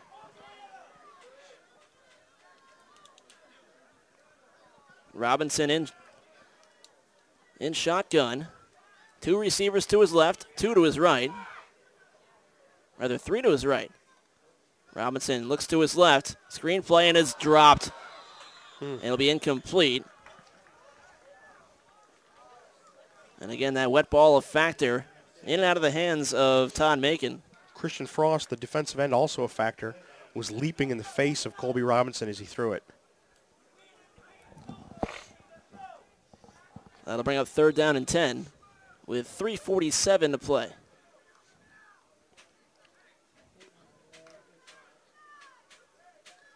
The last few minutes of this game are going to test the leadership of Colby Robinson. He's obviously very frustrated. It's been a very frustrating night for him for multiple reasons. Let's see what he can do in the last few minutes. Ball near the right hash. Receivers bunched towards the pack, and Robinson in shotgun takes the snap, drops back, pressured left side, pass towards the sideline. It is caught by Muhammad. He wiggles his way through across the 40 and tripped up near the 38. Hyman Muhammad with a spectacular catch by the near sideline, and he was able to pick up about 10 or 15 more yards after the catch. Yeah, the 10 or 15-yard running, the yak yards he got after the catch might have been as spectacular as the catch itself. 3:33 and ticking. Ball at the 39-yard line in Golden Eagles territory. Robinson under center takes the snap. Looks over the middle. It is bobbled and the flag thrown. This may be pass interference. Intended for Hyman Muhammad over the middle, who was, it looked as though, possibly hit before the football got there. Yeah, it looks like one of the defenders may have got a hand on his arm just before the ball got there. Indeed, it is a pass interference on Indian Rocks Christian, and that'll help out the Blue Jackets.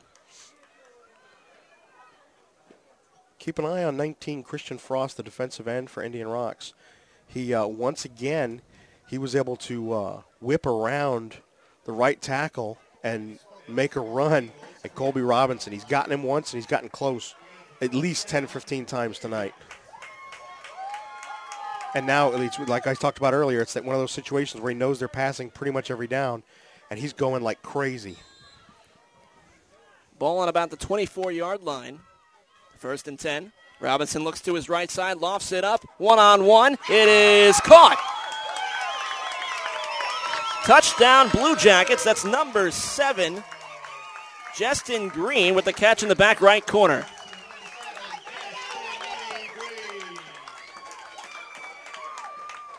It was a one-on-one in the corner, and Green came down with the football to make it 25-19.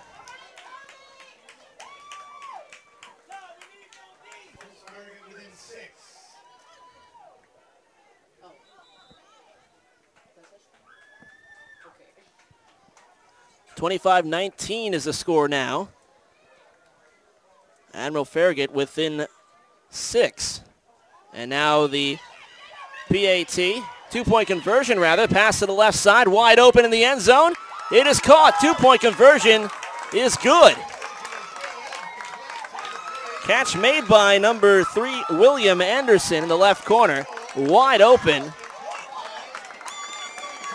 Well, boy, Admiral Farragut really made something out of nothing in that situation. It looked as though the play was going to be dead, and then all of a sudden, a wide-open receiver in the left side of the end zone. I can't tell if that was a called fake or if it was a tough snap Exactly. that Hyman Muhammad just decided to run around with and see if he could make something happen. I'm not sure still whether it was an intentional fake or just a busted play that worked out great. Well, the two-point conversion really doesn't matter too much because now the Golden Eagles are within 4. So either way, they have to score another touchdown to take the lead. Or they can't tie it with a field goal either. Right. Down by 4 points. And with 3:10 on the clock in the fourth, they'll have to kick it back to Indian Rocks Christian. Yeah, if they did, however, get another touchdown, they'd be able to go up by 3 instead of 2. There's the difference. That could be a possible bit of evidence to suggest that it was a planned fake because he reacted very, very quickly. Mm-hmm. I mean, Hyman Muhammad took the snap and immediately was up running with it. 3:10 left in the fourth quarter. This has been a fantastic game. Rayan Refe back to kick.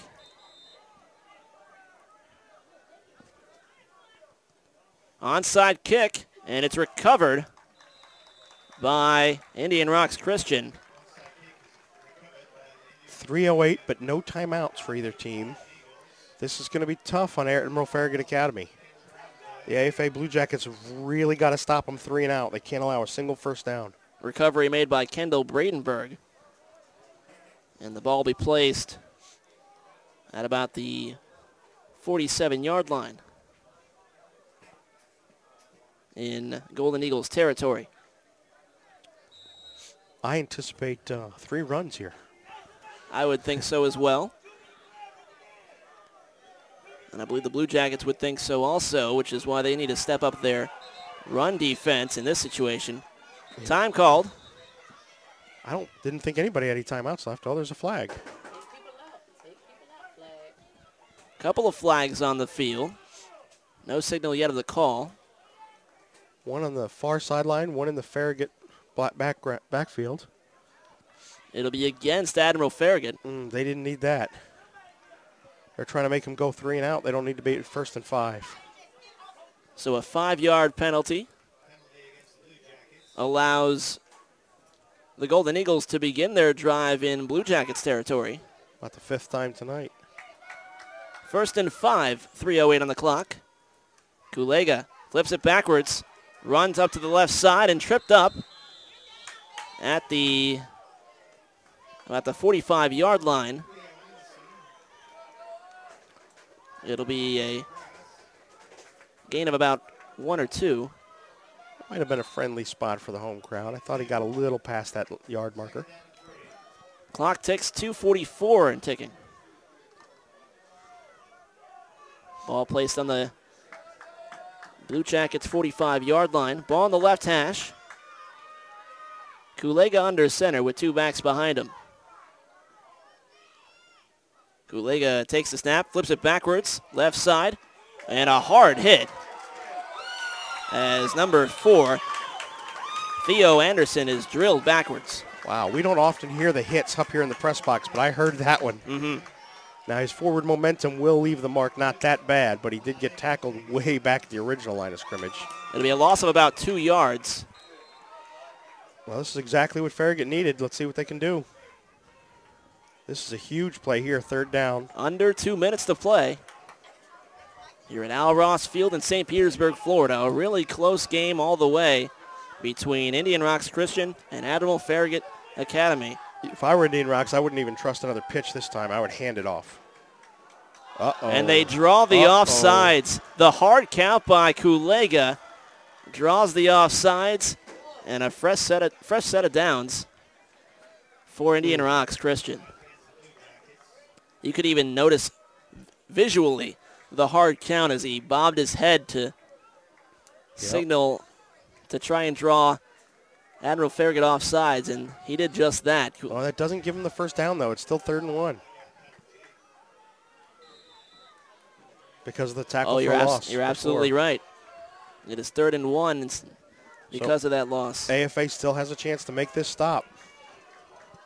A minute 30 and counting. 3rd and 1. Kulega under center. 2 in the back. Atkinson comes in motion. He hands it off. Forward he goes, and let's see, did he get enough? Didn't Depends quite on see. the spot. Didn't quite see where the handoff was to. If the far judge is any indication, it's a first down.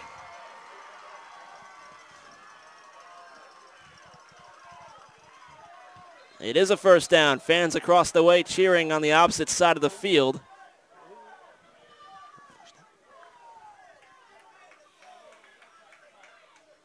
Slow to get up is the running back. That was number 4, Theo Anderson, with the carry.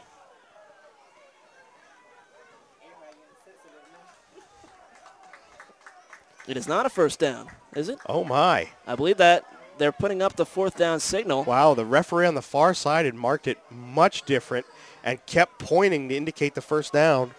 But the head referee in the pile marked it differently and ruled it a 4th down.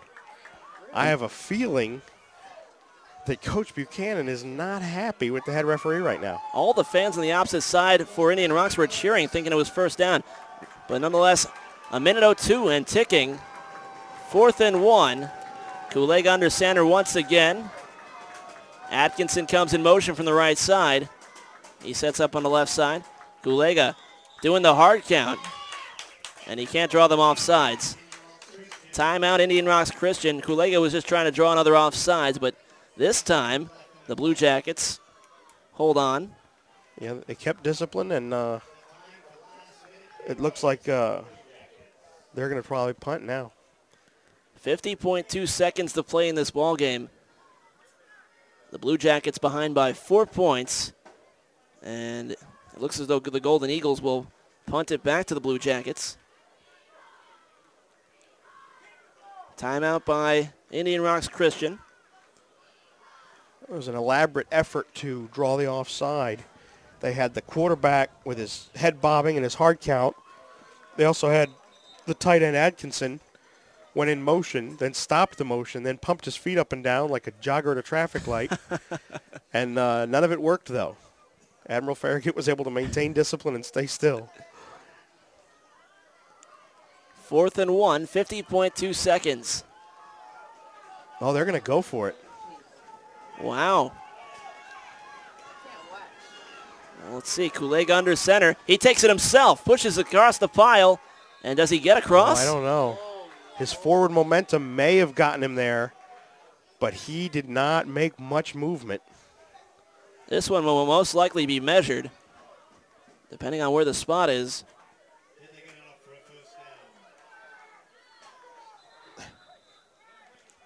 No signal yet. Ball placed down by the referee, and they'll hold it down, I believe, for a measurement. Yeah, the Farragut players, of course, indicating they've got the first. The Golden Eagles players indicating they've got the first. What we're waiting for is Mr. Whitehat to tell us who really has the first down. Here come the sticks. 44.6 seconds left on the clock, and this measurement will be the key for the Blue Jackets should they get the ball back. It is short. It is short. Wow. AFA has got a chance. They've got a hint of life left. The Admiral Farragut Blue Jackets. 44 seconds left. 25-21 our score. Indian Rocks looking to hold on to a 4-point lead. However, there is a chance for the Admiral Farragut Academy Blue Jackets to take the lead. The drive will begin at the 43-yard line of the Blue Jackets. And whistles blow, a timeout called by Indian Rocks. I didn't think anybody had a timeout left. I guess they did. So Indian Rocks Christian takes its final timeout. And, well, the Golden Eagles need a big stop here to hold on to a 4-point lead. They do, and AFA Blue Jackets need a drive, a touchdown scoring drive, to preserve their shot in an undefeated season. This has been a fantastic ball game by both teams. Robinson continued to be pressured a lot the last offensive drive for the Blue Jackets. Now, do you put Robinson back in shotgun, or do you put him back under center? I think they have to put him back in shotgun. He's got his best chance at making a play that way. Of course, Christian Frost is going to be running after him like a steam train. 44.6 seconds, and here we go. Ball on the 42-yard line. Robinson under center. Two receivers, one to the left, one to the right. He looks left, throws it that way, and it's bobbled, nearly intercepted. Hyman Muhammad had it in his hands and let it bounce off his fingertips, and it fell right in front of a Indian Rocks Christian defender.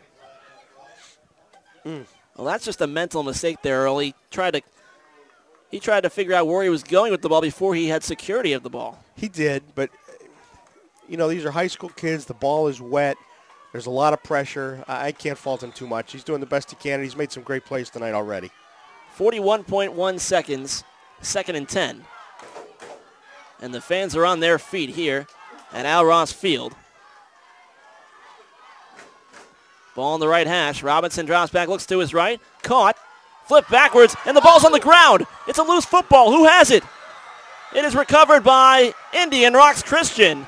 Oh, my goodness. They tried to run the old Miami Dolphin hook and lateral, and it didn't work. It ended up being a turnover for Indian Rocks. What a huge turnover. A game that has included several turnovers throughout the match, and this one the most costly, if anything. A little trickeration attempt by the Blue Jackets, and oh my goodness, I can't believe they tried to run that. A Golden Eagles recovery around midfield.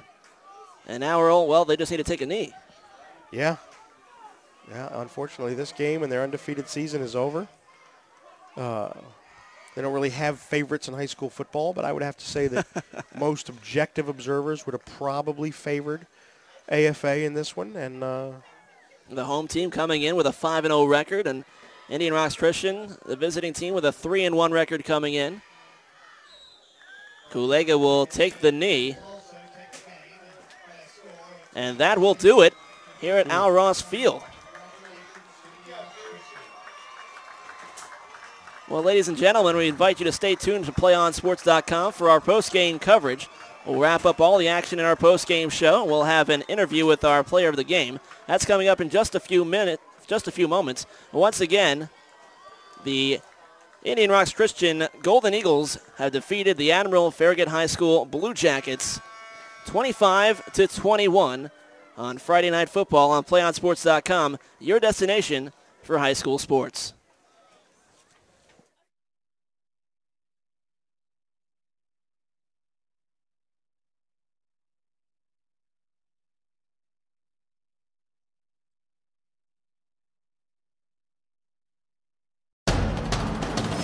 We can get a player up here. Oh, that's good stuff. All right, perfect. Prepare a Wiley Ballard graphic. Do you want me to start the stream? Start the stream. Camera 3. Beautiful. We're coming in on 1. For more information on how your school can join the Play on School broadcast program, go to playonsports.com/SBP.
Welcome to our PlayOnSports.com post-game show.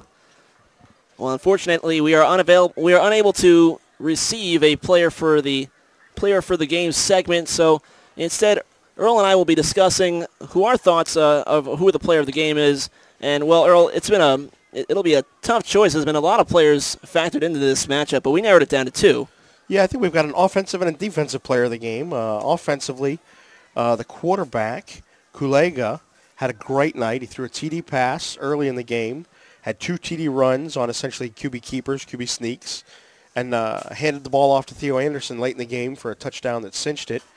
And defensively, King made 3 huge pivotal picks, 2 in the second half, 1 in the second quarter, and he also had a huge long reception of at least 45 yards down the right sideline on a big touchdown drive in the second half. Well, certainly King was a big factor in this game, and well, he suffered an injury at the end of the first half. We were thinking, is he going to come back? How hurt is he? And sure enough, he comes back and explodes on defense with those 2 interceptions, and really was a big key to the victory for the Indian Rocks Christian Golden Eagles. Yeah, you're absolutely right, Nick. Had he not been able to come out in the second half, we may have seen a very, very different ball game, because in the second half, he made 2 of his 3 interceptions. Both of which were very, very big plays, not just a, pick on a 4th down conversion attempt or something like that. They were pivotal picks, and he had that big reception that set up the touchdown down that right sideline. So his performance in the second half was huge. Had he not been able to come back, I don't know if we would have seen a very different ball game. And if one thing that stands out as a whole to me in this ballgame was just one word: turnovers. We saw so many turnovers in this ballgame, rolling back and forth they went, and ultimately the last turnover was a big one that secured the opportunity for the Indian Rocks Christian High School to just take a knee and take the 4-point lead. Yeah, I'm really not sure what possessed them to try a play like the hook and lateral. They still had a little bit of time left. If he could have just made the reception and stepped out of bounds, they'd have been around midfield. You're one deep pass away from being, in range to make a short pass attempt for the touchdown. And once again, the final score, 25-21. Indian Rocks Christian taking the victory over the undefeated Admiral Farragut High Blue Jackets. And with the win, Indian Rocks Christian improves to 4-1 on the season. Admiral Farragut drops to 5-1. And this game, a 2A District 5 matchup. So that'll play into the standings in the division. Yeah, the run for the postseason is affected by tonight's game. Most certainly.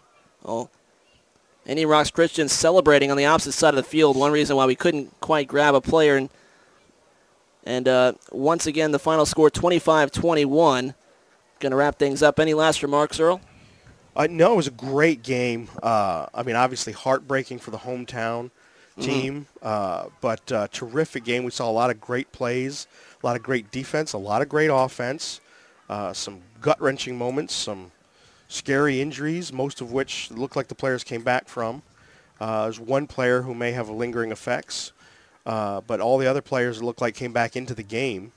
But very, very exciting game from first kickoff to the very end. Yeah, the rain definitely a factor at the halftime, and both the field with the slippery field, but also the delay giving the players a lot of cramps throughout the second half, which led to some of those injuries. It certainly did. And unfortunately, the player who still seems to be injured is one of the team captains for Admiral Farragut, Novisa Petrusic. He's one of the seniors and one of the team captains. He's a linebacker and a running back. And he is not with his team right now. He is sitting in the golf cart, and he has crutches in his hand. Hopefully it's something minor, and he's just using those for some assistance tonight. But I guess they'll find out in the coming days how serious that injury is. Well, that's going to wrap it up from St. Petersburg, Florida, at Al Ross Field, home of the Admiral Farragut High School Blue Jackets, where the Indian Rocks Christian High School Golden Eagles defeated the Blue Jackets 25-21. We'd like to thank you for joining PlayOnSports.com's coverage of Friday Night Football from St. Petersburg, Florida. Be sure to check PlayOnSports.com for information and links to all of our upcoming broadcasts. For our producer, Ashley,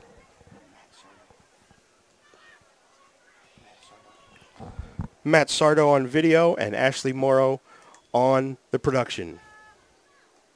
I'm Nick Flammy with my partner Earl McDonald, saying so long, and we hope you'll join us next Friday night on our destination for high school sports and Friday Night Football, playonsports.com. Sorry, I didn't know you were cueing me. I didn't know. Yeah. Oh, man. One match away from immortality. We can get a player up here. Oh, that's good stuff. All right, perfect. Prepare a Wiley Ballard.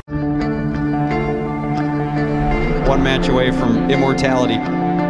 This is a total team effort.